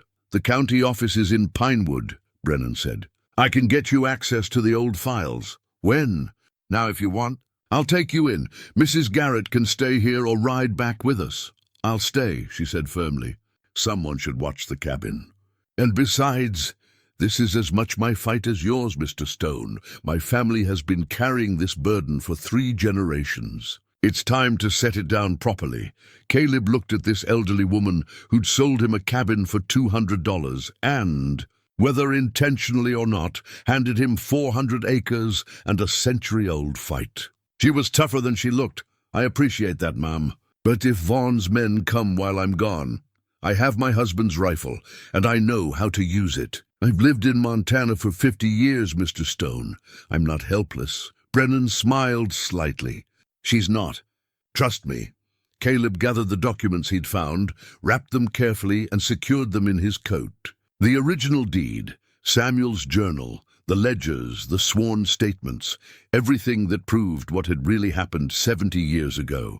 If he was going to fight this, he needed ammunition, and truth was the best kind he had. Before they left, he showed them the survey map he'd been studying. Brennan examined it closely, then pulled out a more modern map for comparison. This is interesting, the sheriff said. Your property, if this original survey is accurate, includes the entire pass. But more than that, see this section here? That's where they found silver last year. Small strike, but enough to get people interested. If there are mineral rights with this deed, you own whatever's under this ground. How much would that be worth? Hard to say. But combined with the railroad right-of-way and the timber, could be $50,000, maybe more. Mrs. Garrett shook her head. No wonder they're pushing so hard. This isn't about old justice or historical claims. This is about money. Serious money. It always is, Caleb said. He'd seen it before. Greed wearing the mask of legitimacy, men willing to lie and steal and worse for profit. The amount might be bigger than usual, but the pattern was familiar. They rode out together, Caleb and Sheriff Brennan, leaving Mrs. Garrett at the cabin with the fire built up and the rifle loaded. The sky was overcast, threatening more snow. The trail to Pinewood cut through silent forest, the only sound their horses' hooves crunching through the thin snow cover. You know this is going to get worse before it gets better, Brennan said after a while. I know. If you wanted to sell and walk away, I wouldn't blame you. $10,000 is more money than most men see in a lifetime. Is that what you'd do? Brennan was quiet for a moment. No, I'd fight. But I've got a badge and the law behind me. You're just one man with a deed and some old papers. I'm one man who bought property legally and found evidence of crimes. That should count for something. Should, yes. But territorial development has lawyers and money, and probably judges, on their payroll. Just like Judge Harlan back in 1848. The system doesn't change as much as we'd like to think. So what are you saying? I'm saying be careful. Document everything. And if it comes to it, don't be too proud to ask for help. There are still good people around who care about what's right. They rode on through the cold morning, and Caleb thought about Samuel Blackwood making this same journey in reverse, fleeing toward the high country with evidence in his saddlebag and killers on his trail. History didn't repeat exactly, but it echoed. The same greed, the same corruption, just wearing different names. The difference was that Samuel had been alone. Caleb had a sheriff willing to help, a determined old woman guarding his cabin, and a town full of people who'd been watching this unfold. Maybe that would be enough, or maybe like Samuel, he'd end up with nothing but good intentions and a pocket watch that stopped ticking. Either way, he'd find out soon enough. The county office sat at the end of Pinewood's main street, a square building that also housed the mayor's office and the town records. Inside, it smelled of old paper and ink. A young clerk looked up as Caleb and Sheriff Brennan entered, his eyes widening slightly at the sight of the badge. Morning, Sheriff. How can I help you? Need to look at some old land records. Blackwood Valley property going back to the 1840s if you've got them. The clerk, whose name was Martin, led them to a back room lined with shelves of leather-bound ledgers and document boxes. Most of our records from the territorial period are in rough shape. We've been meaning to reorganize, but there's never time or money. What specifically are you looking for? Original land grants, surveys, transfers of ownership? Anything related to the Blackwood or Garrett families? Martin pulled down several ledgers and set them on a reading table. This'll take a while to go through. You need me to stay? No, we can manage. Thanks, Martin. After the clerk left, Caleb and Brennan began the careful work of searching through decades-old records. The ledgers were organized by year, but not always completely. Pages were missing in places, entries were incomplete, and the handwriting varied wildly in quality. But slowly, a picture emerged. They found the original 1847 land grant, exactly matching what Samuel had hidden. They found Joseph Garrett's 1850 claim filing that reduced the acreage to 40. And they found something else, a series of transactions in the years following that showed a pattern. Between 1848 and 1855, dozens of land claims in the surrounding territory had been amended or cancelled. In almost every case, the land ended up in the hands of a small group of buyers: Joseph Garrett, Judge Harlan, a man named Severs, who was listed as territorial surveyor, and several others whose names appeared in Samuel's hidden ledger. This wasn't just about Samuel's land, Brennan said quietly. This was systematic. They were stealing from everyone, and no one stopped them. Who would? The judge was corrupt, the surveyor was corrupt, and there was no higher authority paying attention. The territorial government was hundreds of miles away and barely functional. Perfect conditions for this kind of theft.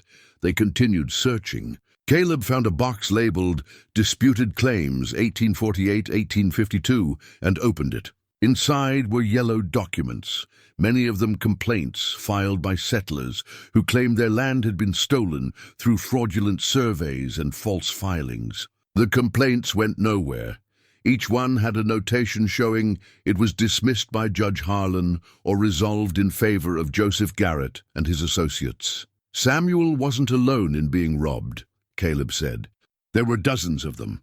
All these families, all these complaints, all dismissed and all forgotten.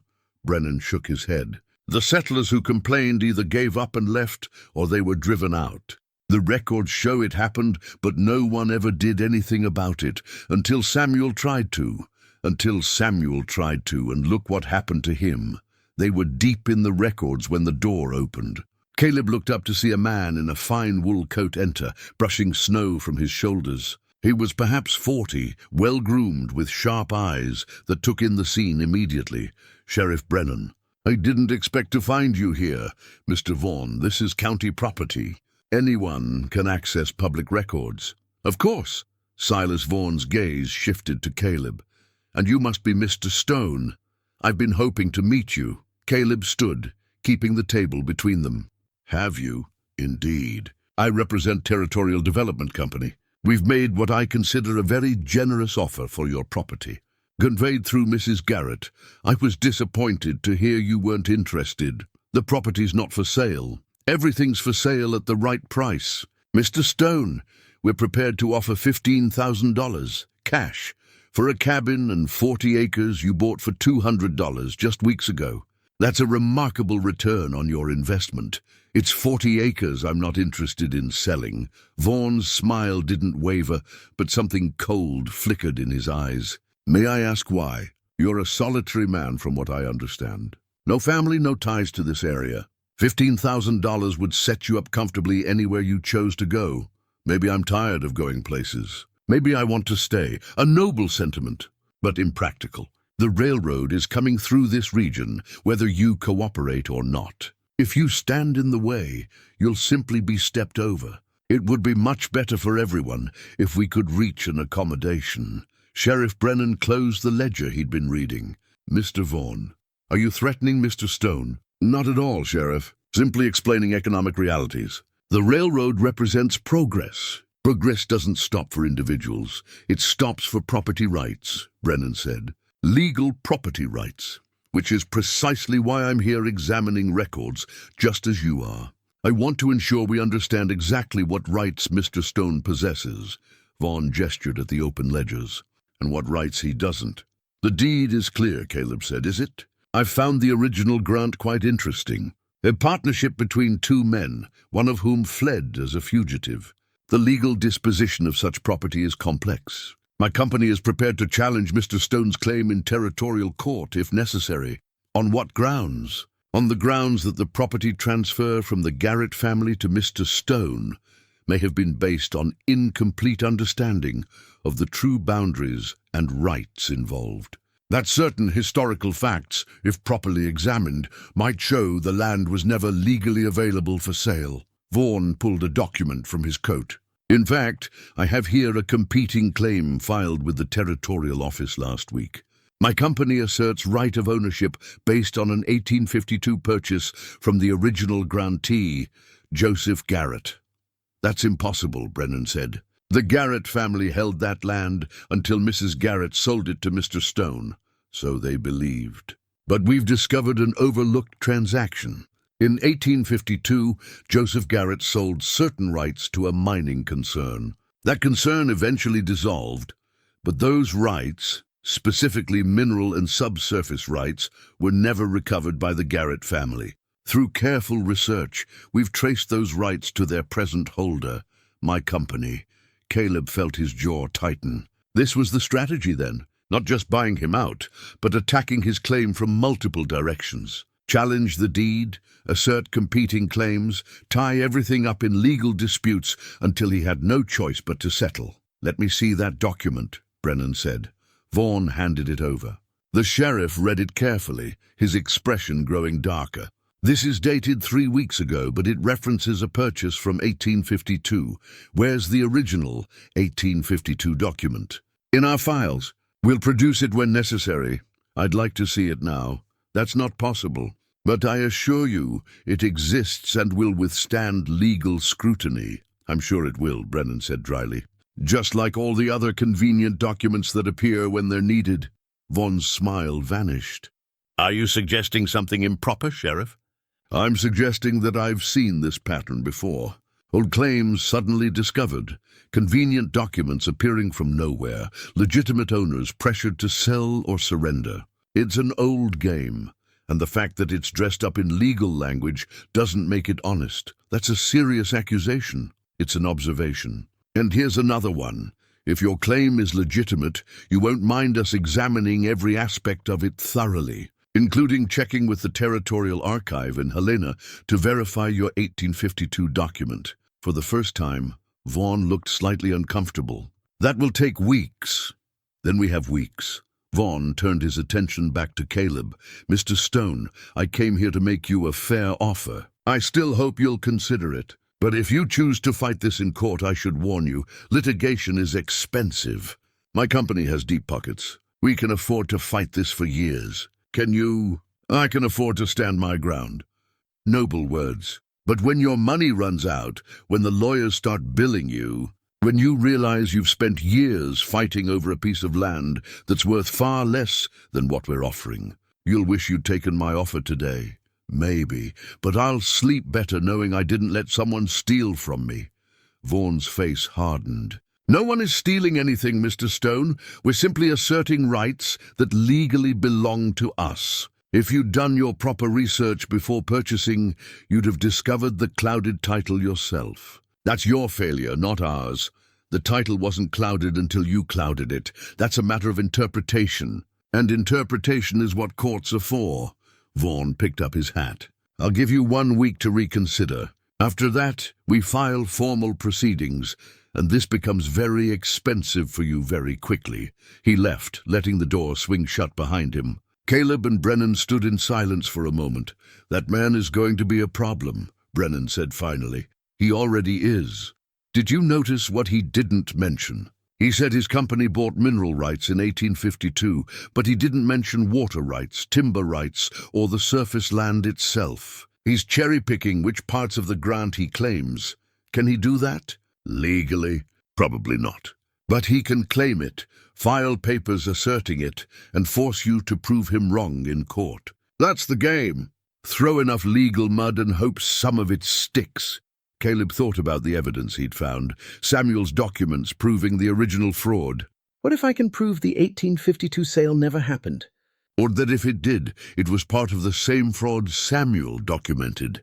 Then you'd have a strong defense, but you'd need to prove it. And that means showing Samuel's evidence in court, which means admitting you found hidden documents in your cabin. Vaughn will ask how you knew to look for them, why you went searching through walls. He'll try to make you look like you're manipulating evidence, even though the evidence is real.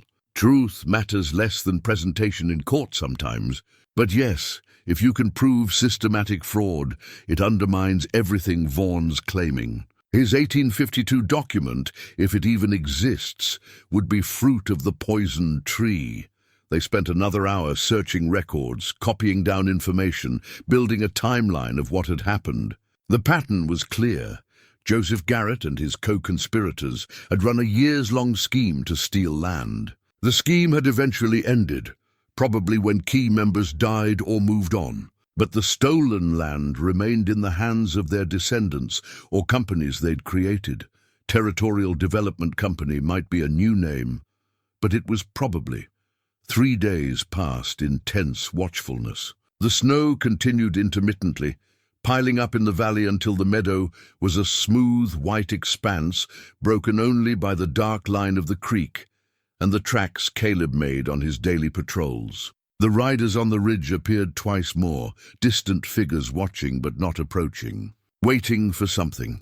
Mrs. Garrett returned to Pinewood on the second day, escorted by Sheriff Brennan, but not before helping Caleb reinforce the cabin's defenses. They'd barred the windows from inside and positioned supplies where they'd be accessible during any siege. Caleb appreciated her help, but he also knew she needed to get back to her own life. She'd done more than enough.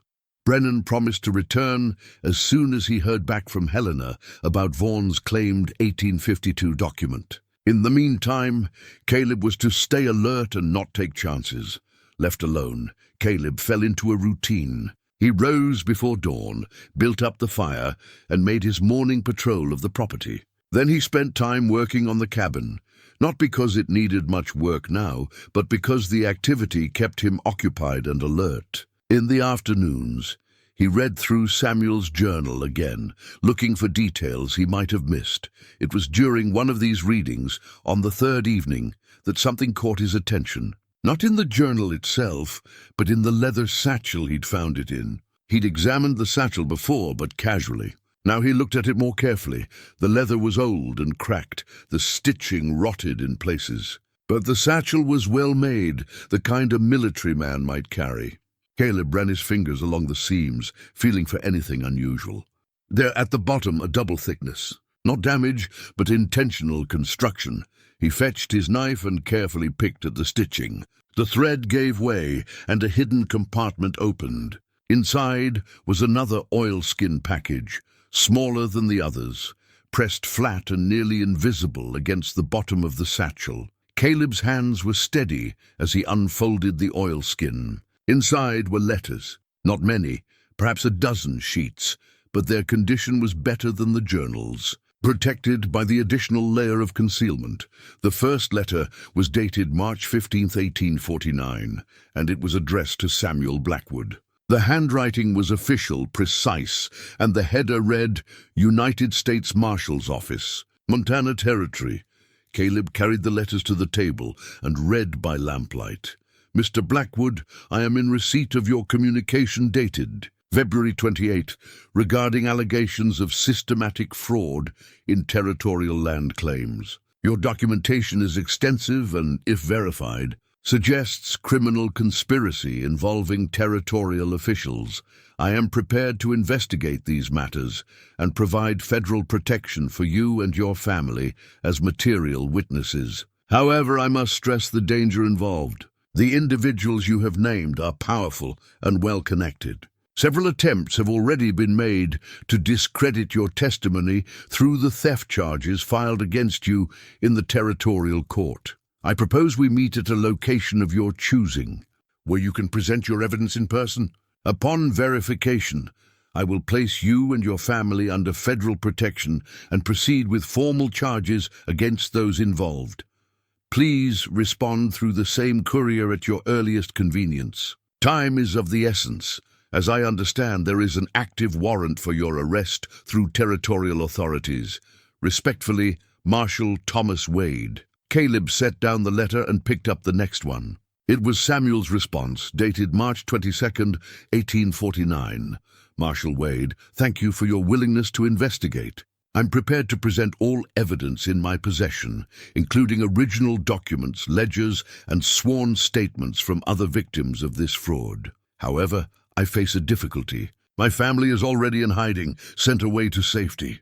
I'm alone and being actively hunted by men in the employ of Joseph Garrett and his associates. An attempt was made on my life last week. I barely escaped. I have divided the evidence into multiple caches for security. If something happens to me before we can meet, this letter will serve as a map to those locations. But I hope it will not be necessary, and that I may present the evidence to you in person. I propose we meet at the old trading post site on April 1st at noon. It's remote enough to avoid detection, yet accessible. I will come armed but alone. I ask that you do the same, to avoid alarming anyone who might be watching. If I do not appear, you may assume I have been arrested or killed. In that event, I beg you to continue the investigation for the sake of justice and for all those who have been wronged. Sincerely, Samuel Blackwood. The next letter was from Marshal Wade, dated March 28, 1849, confirming the meeting and promising discretion. But after that, the correspondence changed tone dramatically. April 5th, 1849, Marshal Wade to someone named Deputy Carson. Samuel Blackwood did not appear at our arranged meeting on April 1st. I waited for 3 hours. No sign of him, no message. My inquiries in the nearby settlement suggest he was seen heading toward the meeting location 2 days prior, but no one has seen him since. I fear the worst. Garrett's men may have intercepted him. Without Blackwood's testimony and evidence, we cannot proceed with formal charges. The documentation he sent me is suggestive, but not sufficient on its own. We need the original documents and the sworn statements he mentioned. Continue investigating Blackwood's disappearance. Check the obvious places: the jail, known associates of Garrett, any recent burials or disturbances. This man was prepared to risk his life to expose corruption. If he's been silenced, that itself is a crime we must answer for.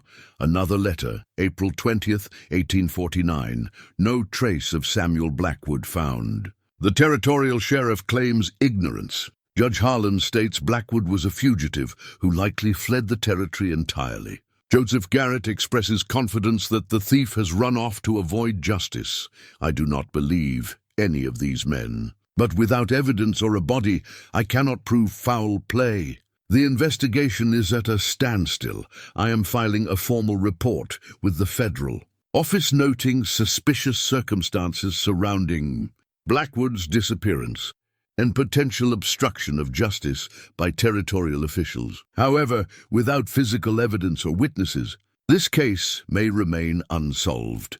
The final letter was dated May 1849 and addressed to the U.S. Marshal Service Headquarters.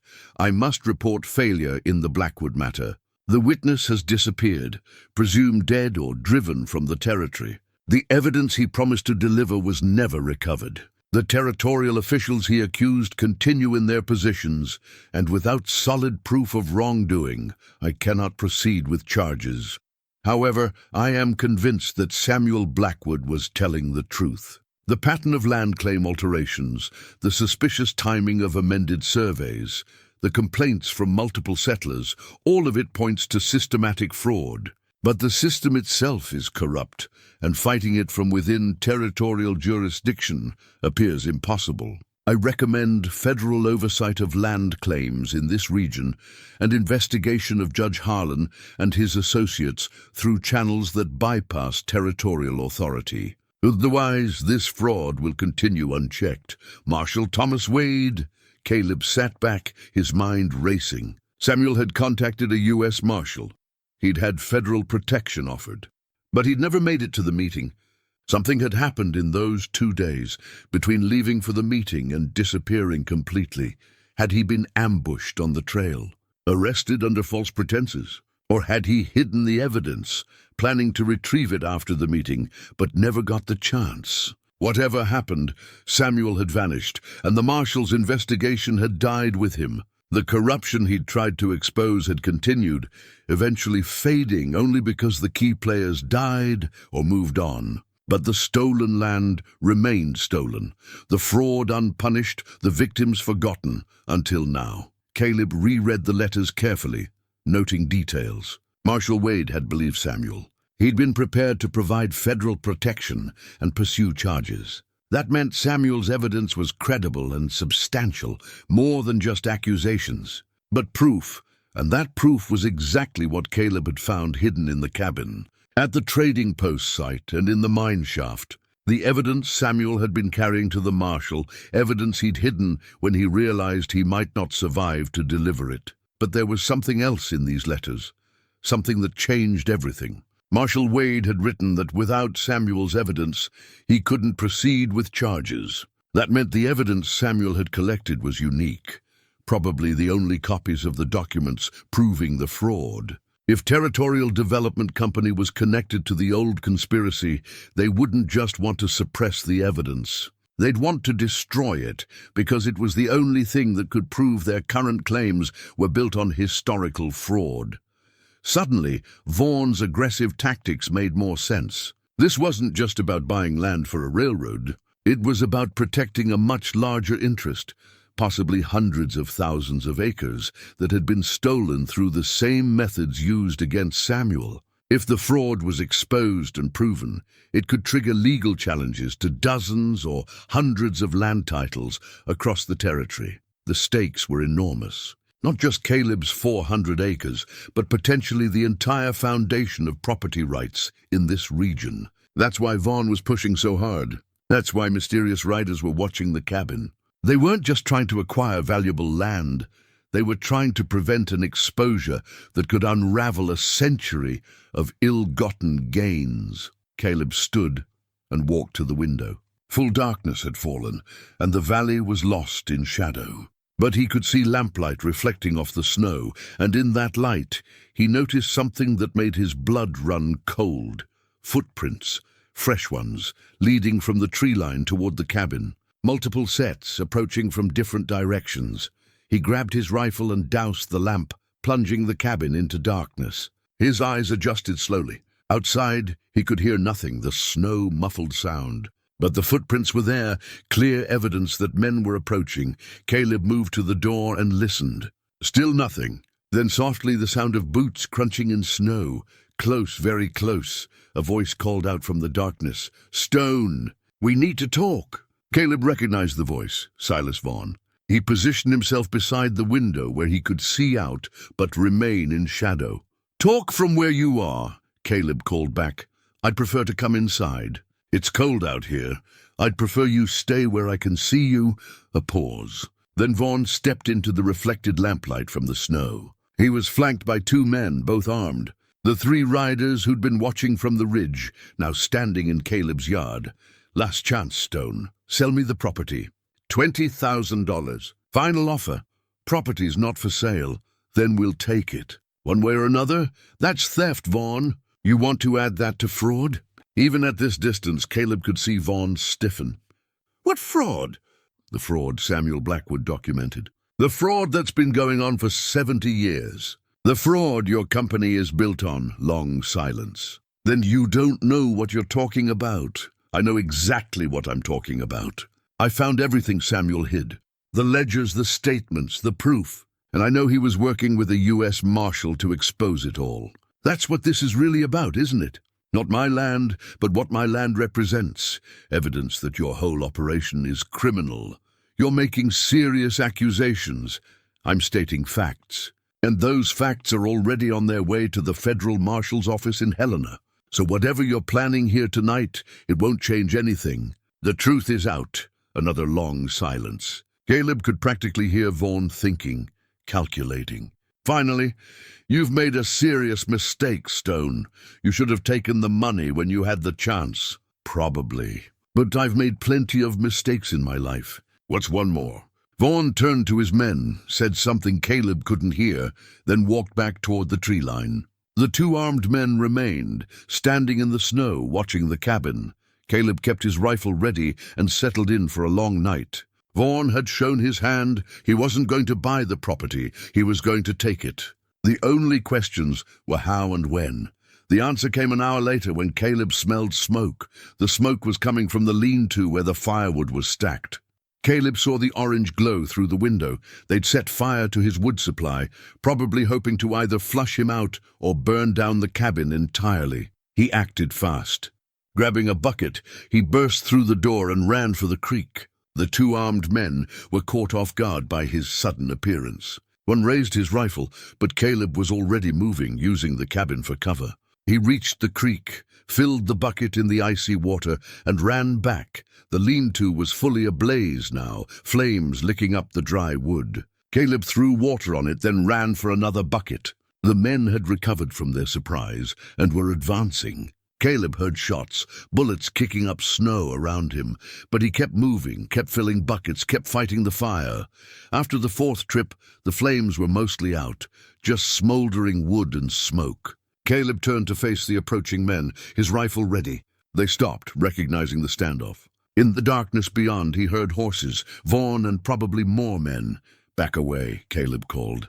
"This is my property, and you're trespassing. We're taking what should never have been yours," one of the men shouted back. "On whose authority?" "On Mr. Vaughan's authority. He owns this land. He owns nothing but lies and false claims." They stood facing each other across 20 yards of snow. Nobody moved. Then from the direction of town, Caleb heard something that changed everything. More horses coming fast. The riders burst into the clearing, and Caleb recognized Sheriff Brennan leading them. Behind him were Dutch Miller, Billy from the livery stable, and 4 other men from Pinewood. "All armed. That's enough." Brennan's voice cut through the night. "Vaughan, call off your men." Silas Vaughan emerged from the shadows, his face twisted with anger. "This is private business, Sheriff. This is attempted arson and trespassing with intent to harm. I'm arresting your men." "On what evidence?" "On my evidence," Caleb said. "I watched them set fire to my property." "And on ours," Dutch Miller added. "We've been watching them from the ridge for the past hour." "Saw the whole thing." Vaughan's men looked at each other, then at the superior numbers facing them. Slowly, they lowered their weapons. Brennan dismounted and approached with his revolver drawn. "You 3, drop your guns and come with me. Mr. Vaughan, you can ride back to Pinewood on your own, or I can escort you in chains. Your choice. This isn't over, Brennan. Maybe not. But it's over for tonight." Vaughan's men surrendered their weapons, and Brennan's group escorted them toward town. Before leaving, Brennan pulled Caleb aside. "Got a telegram from Helena. Vaughan's 1852 document doesn't exist in the Territorial Archive. There's no record of any mineral rights sale that year. He fabricated it, so his claim is fraud, complete fraud. I've sent a formal complaint to the U.S. Marshal's office, along with copies of Samuel's evidence. They're opening an investigation into Territorial Development Company and its ownership claims throughout the region. How long before they act? Days, maybe a week. But here's the thing. I also got a telegram back from the Marshal's office about Samuel Blackwood. They still have the old case file from 1849. Marshal Wade's reports, his correspondence, everything. When I mentioned we'd found Samuel's evidence, they got very interested. They're sending a deputy marshal to take custody of the documents and interview you. When? He should be here in 2 days. Until then, you need to stay safe. Vaughan knows he's running out of time. Tonight was desperation, but it might not be his last try. I can handle myself. I know you can. But you don't have to do it alone. Brennan gestured at the town men who'd ridden out with him. Word got around about what you found, about the old fraud. People remember stories their grandparents told. Families who lost land, settlers who were driven out. You're not just fighting for yourself, Caleb. You're fighting for justice that should have come 70 years ago. That means something to folks around here. After they left, Caleb stood alone in his yard looking at the smoldering lean-to. The cabin was safe and he was unharmed. But the night's events had clarified something important. This wasn't ending peacefully. Vaughan had shown he was willing to use violence. Next time, he might not be interrupted by the sheriff. Caleb spent the next hour securing the property better. He dug a fire break around the cabin so any future arson attempts would have less to burn. He positioned barrels of water at strategic points. He reinforced the door bar and shuttered the windows from inside, leaving only small gaps to see and shoot through if necessary. Then he sat down and read through Samuel's letters again, this time looking for anything else he might have missed. The letters confirmed what he'd suspected. Samuel had been murdered or driven off before he could meet Marshall Wade. The evidence he'd gathered, the same evidence Caleb now possessed, had been intended as insurance. If Samuel didn't survive, someone would eventually find it and finish what he'd started. That someone was apparently Caleb. He hadn't asked for this role, but he'd accepted it when he bought the cabin. And now he'd see it through, come what may. Morning came grey and cold. Caleb made coffee and sat watching the valley through his window. No riders on the ridge today. Either Vaughn had given up or he was planning something else. Caleb suspected the latter. Around mid-morning, Billy rode out from town with a message from Sheriff Brennan. Vaughn had made bail for his men and left Pinewood heading east toward Helena. He'd threatened legal action, accused Brennan of bias, and claimed he'd return with proper authorities to enforce his rights. Sheriff says to tell you it's a bluff, Billy explained. Vaughn's running because he knows the federal investigation will expose him. But he might try one more thing before he goes, something to destroy the evidence or discredit your claim. Watch yourself. I will. Thank you for the warning, Billy hesitated. Mr. Stone, a lot of folks in town are on your side. My great-grandfather lost his claim back in the 1850s. He always said it was stolen, but nobody believed him. Now we know he was right. If you need help, you just have to ask. After Billy left, Caleb thought about what the young man had said. He'd come to this valley looking for isolation, for a place to be alone. Instead, he'd found himself at the center of a community drama that reached back generations. Sometimes life gave you what you needed instead of what you wanted. The day passed quietly. Too quietly. Caleb maintained his watch, checked his defenses, and tried not to jump at every sound. By evening, he was exhausted from tension more than exertion. He was preparing dinner when he heard horses again. Not many, just two. He moved to the window and saw Sheriff Brennan returning, this time with an older woman Caleb didn't recognize. They dismounted, and Brennan called out, "It's just us, Caleb. Got someone who wants to meet you." Caleb opened the door. The woman was perhaps 60, dressed plainly, but with an air of quiet dignity. Her eyes were intelligent and kind. "Mr. Stone, this is Margaret Patterson." Her grandfather was William Patterson. The name clicked. "One of the men who signed a statement for Samuel Blackwood." "Yes," Margaret said. "My grandfather was driven from his land in 1848. He spent the rest of his life bitter about it, knowing he'd been robbed, but unable to prove it. When Sheriff Brennan told me you'd found his sworn statement, I had to come see for myself." Caleb invited them inside and showed her the documents. Margaret read her grandfather's statement with tears in her eyes. "I've heard this story my whole life," she said, "but I never thought I'd see proof. My grandfather wasn't a liar or a fool. He was a good man who got cheated. And here it is in his own hand telling the truth." "There are others," Caleb said. "Other families who were robbed?" "Samuel Blackwood documented it all." "Samuel Blackwood," she repeated. "We heard about him too, the man who tried to fight back and disappeared. My grandfather always said if Samuel had lived, things might have been different. They still can be different. The U.S. Marshal's office is investigating. This evidence can expose what happened and maybe provide compensation for the families who lost their land." Margaret looked at him with something like hope. "Do you really think so?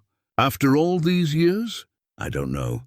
But I'm going to try." She reached out and clasped his hand. "Thank you. You've given us something we never thought we'd have, vindication.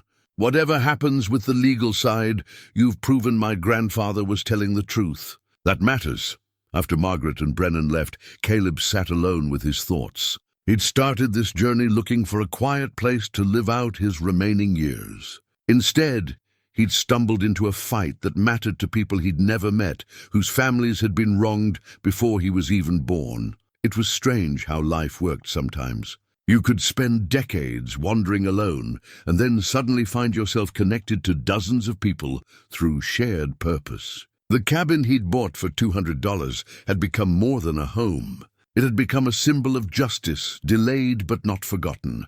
As night fell, Caleb made his final preparations. Tomorrow the deputy marshal would arrive. Caleb would hand over the evidence, give his statement, and let the federal government do its work. His part in this would be over. He could return to being just a man in a cabin, living quietly in a forgotten valley, except he knew it wouldn't be that simple. Vaughn was still out there, and desperate men did desperate things. One way or another, this would come to a head before the marshal arrived. Caleb could feel it like a storm building just beyond the horizon.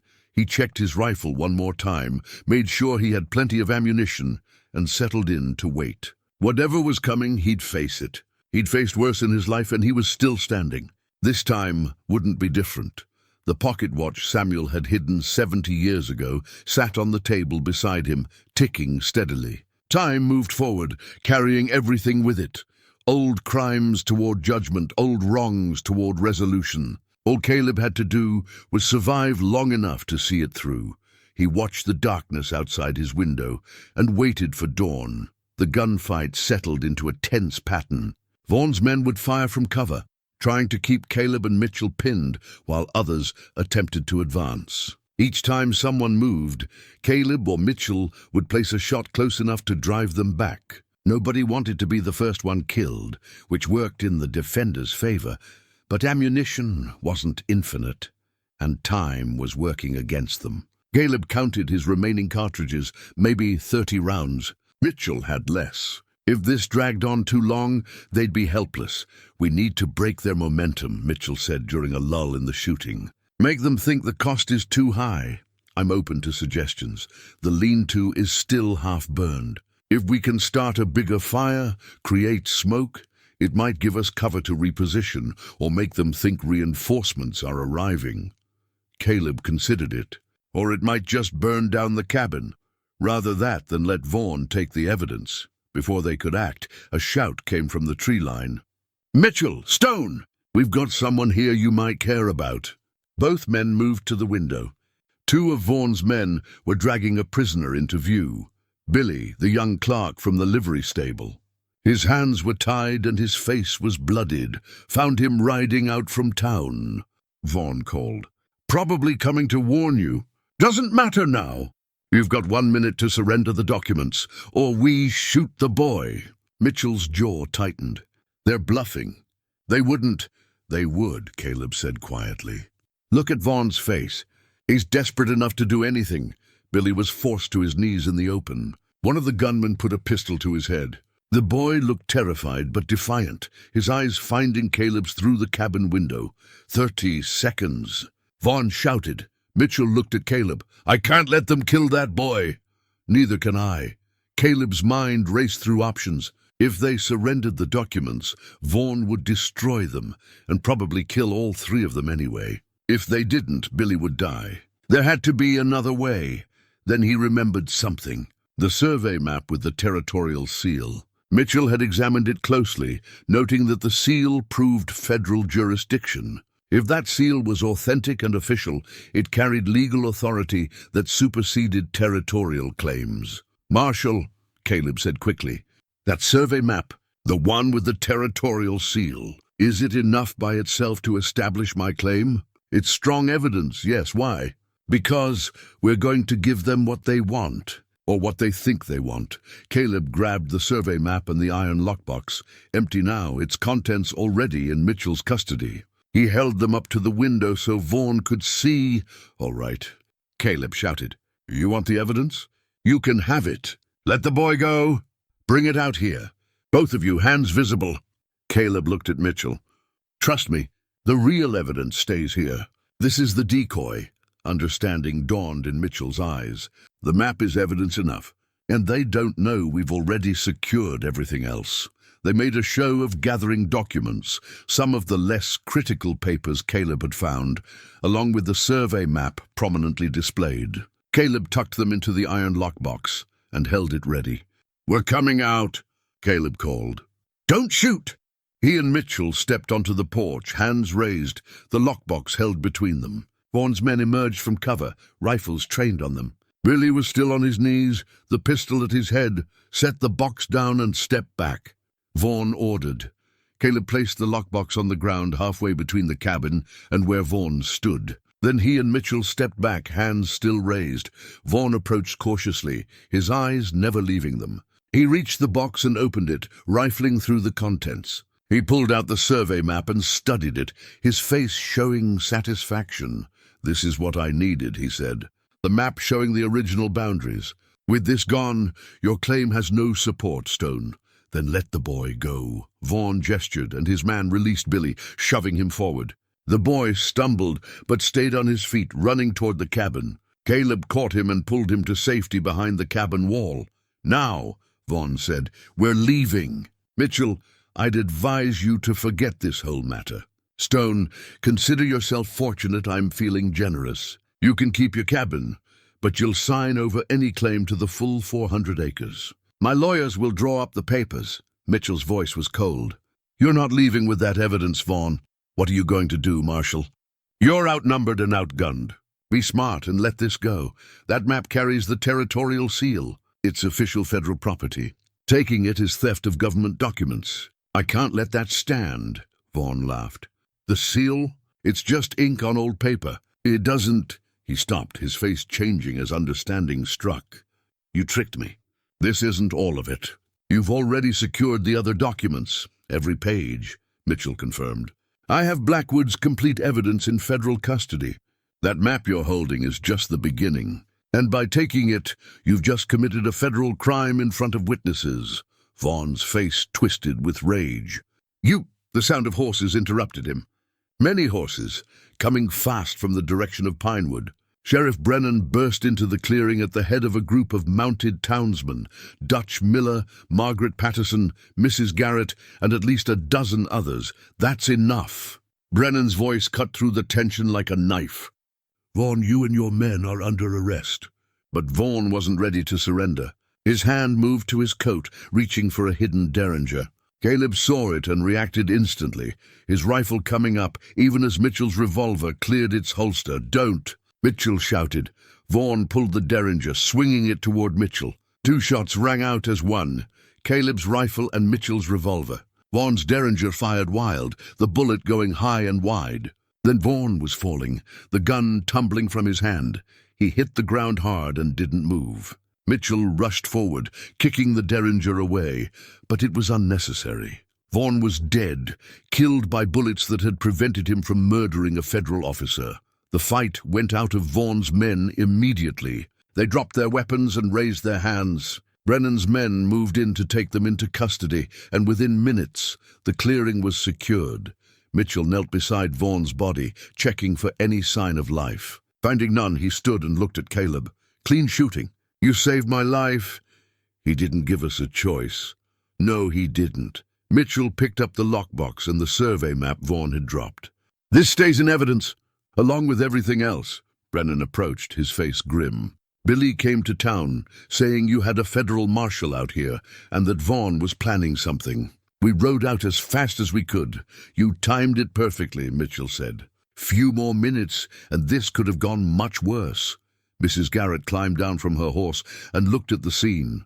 The damaged cabin, the body in the snow, the armed men being tied and guarded. "Is it really over?" "The shooting's over," Mitchell said. "The legal part is just beginning." "But yes, ma'am. The conspiracy that destroyed your family and so many others, that's finished now." She nodded slowly, tears in her eyes. "Samuel Blackwood tried to end it 70 years ago. He failed, but he left the means for someone else to succeed. Mr. Stone found what Samuel hid and had the courage to use it. That's more than anyone in my family managed." "You helped," Caleb reminded her. "You sold me the cabin knowing what might be hidden there. That took its own kind of courage." As Brennan's men loaded Vaughan's body onto a horse and prepared the prisoners for the ride to Pinewood, Mitchell turned to Caleb. "I'll need you to come to Helena eventually, give a formal statement. But that can wait a few days. Right now, I think you've earned some peace and quiet. That's all I wanted to begin with. Well, you got justice instead. Sometimes that's more valuable." The group began the journey back to town, taking the prisoners and Vaughn's body. Caleb stayed behind with Sheriff Brennan and Mrs. Garrett to clean up and assess the damage. The cabin had taken bullets, but nothing structural. The windows would need replacing, and there were repairs to make, but the bones were sound. Just like Samuel Blackwood had built it, strong enough to outlast the storms that came against it. As evening approached, they finished their work. Brennan prepared to leave, escorting Mrs. Garrett back to town. Before mounting his horse, he shook Caleb's hand. "You did good work here. Not just finding the evidence, but standing up when it mattered. Samuel Blackwood would be proud. I just finished what he started. That's more than most people would do. You take care now. I'll be out to check on you in a few days." They rode away, and Caleb stood alone in his clearing as the sun set behind the mountains. The valley was peaceful again, silent except for the creak and the wind through the pines. This was what he'd wanted: solitude, quiet, a place to rest. But now that he had it, it felt different. Not empty, but full of history, of connections to people and events that reached back through time. Samuel Blackwood's pocket watch sat on his table inside, still ticking, marking time that connected past to present. Caleb had bought a cabin for $200 and found himself fighting a war that began before he was born. And somehow, impossibly, he'd won. Not just for himself, but for Samuel, for the Patterson family, for all the settlers who'd been robbed and forgotten. Justice had finally come to Blackwood Valley. 70 years late, but still real. 3 weeks passed like water flowing over stones, steady, inevitable, washing away the immediate past into memory. The snow continued to fall and melt in cycles, winter settling into the valley in earnest. Caleb spent his days repairing the cabin, replacing the damaged windows, and restoring the peace that violence had temporarily shattered. The territorial marshal's office worked quickly once they had the evidence. The investigation into Territorial Development Company revealed that it was indeed connected to the original conspiracy, not through direct descendants of Joseph Garrett and Judge Harlan, but through a network of land companies that had inherited or purchased the fraudulently acquired properties over the decades. When the foundation of their claims was exposed as systematic fraud, the entire structure collapsed. Vaughn's death had removed the most aggressive defender of the conspiracy. But his associates faced federal prosecution for fraud, forgery, and attempted theft of government property. The trials would take months, but the outcome was certain. Too much evidence, too many witnesses, too clear a pattern of criminal behavior. For Caleb, the legal confirmation came in the form of a document delivered by Sheriff Brennan on a cold December morning. It was a federal declaration, signed by the territorial judge and the marshal's office, confirming Caleb's ownership of the full 400 acres described in the original 1847 land grant. Water rights, timber rights, mineral rights, all of it legally his, free and clear of any competing claims. That makes you one of the largest landholders in this region, Brennan said, warming himself by Caleb's fire. The railroad still wants right-of-way access, but now they'll have to negotiate honestly and pay fair value. Probably talking about $30,000, maybe more. Caleb looked at the document, seeing his name written in official script. That's more money than I could spend in 3 lifetimes. It's what the land is worth. What it was always worth. Samuel Blackwood and Joseph Garrett knew it back in 1847, which is why they fought over it. Samuel didn't fight for money. He fought for justice, and now he has it. The territorial government issued a formal declaration clearing his name. Samuel Blackwood is officially recognized as an innocent man who was falsely accused and whose evidence exposed one of the largest land fraud cases in territorial history.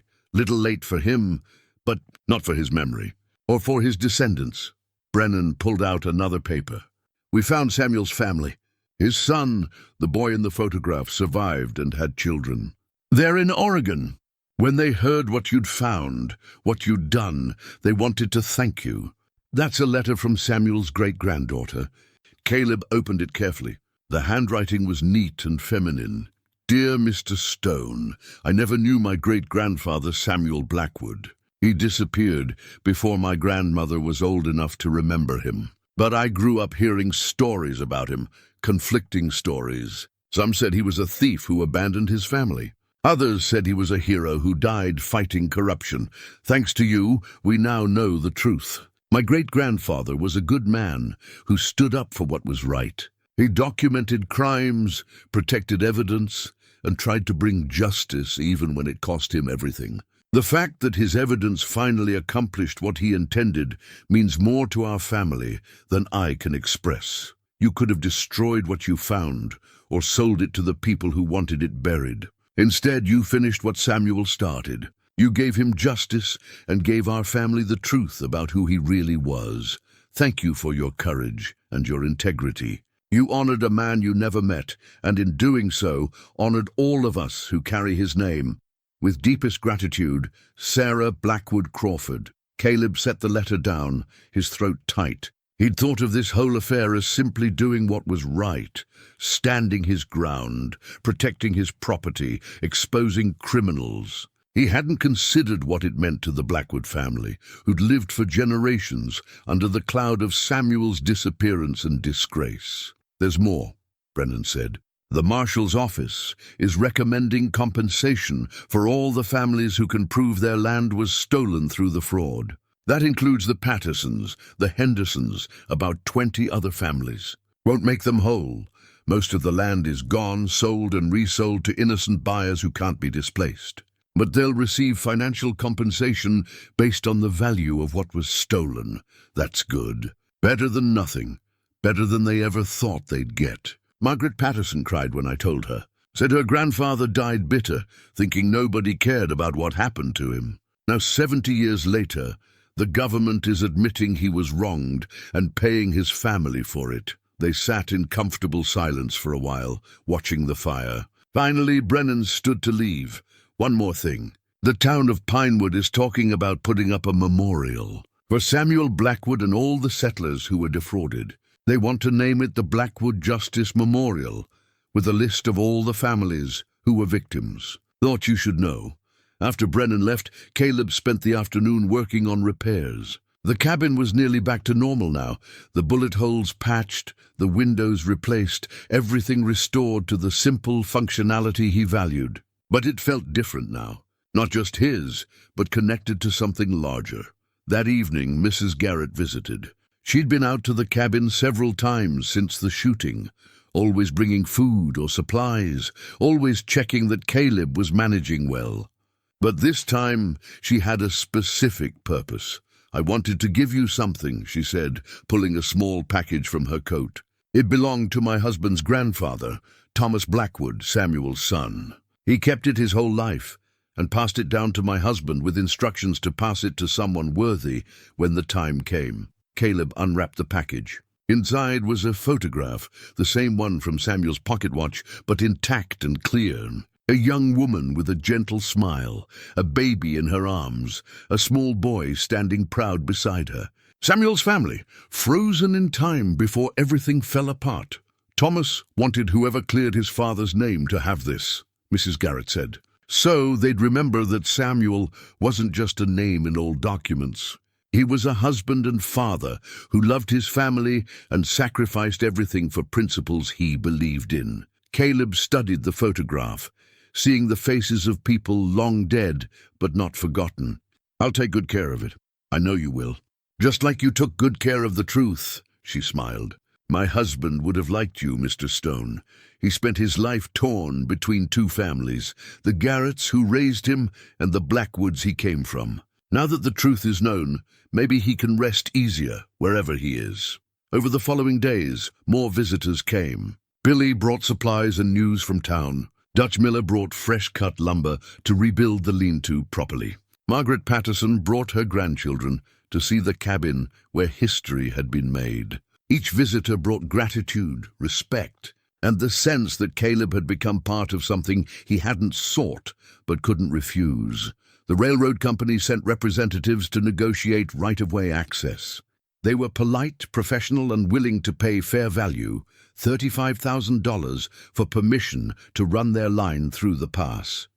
Caleb agreed, not because he needed the money, but because Samuel Blackwood's fight had never been about blocking progress. It had been about ensuring progress happened honestly, with fair dealing and respect for rights.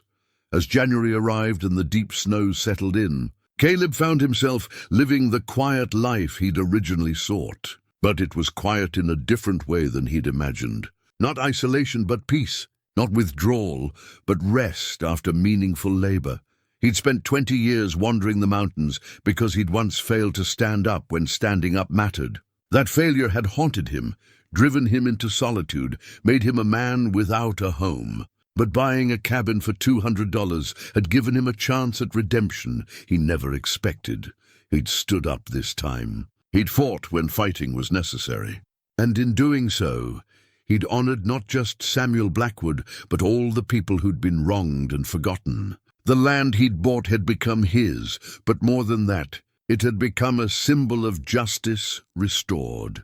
One evening in late January, Caleb sat on his porch watching the sunset paint the snow-covered peaks pink and gold. Samuel's pocket watch rested in his hand, ticking steadily, marking time that moved forward but never forgot what came before. The cabin behind him was warm, the chimney smoke rising straight in the still air. The valley stretched peaceful and white before him, his land legally and honestly his. And for the first time in 20 years, Caleb Stone felt something he'd almost forgotten: contentment. Not because of the money, though that was welcome. Not because of the land, though it was beautiful. But because he'd found what he'd been searching for all along without knowing it: a purpose, a community, and proof that one man standing for what's right could still make a difference. He'd bought a cabin for $200. What he'd found inside changed his life forever, just as the stories said it would.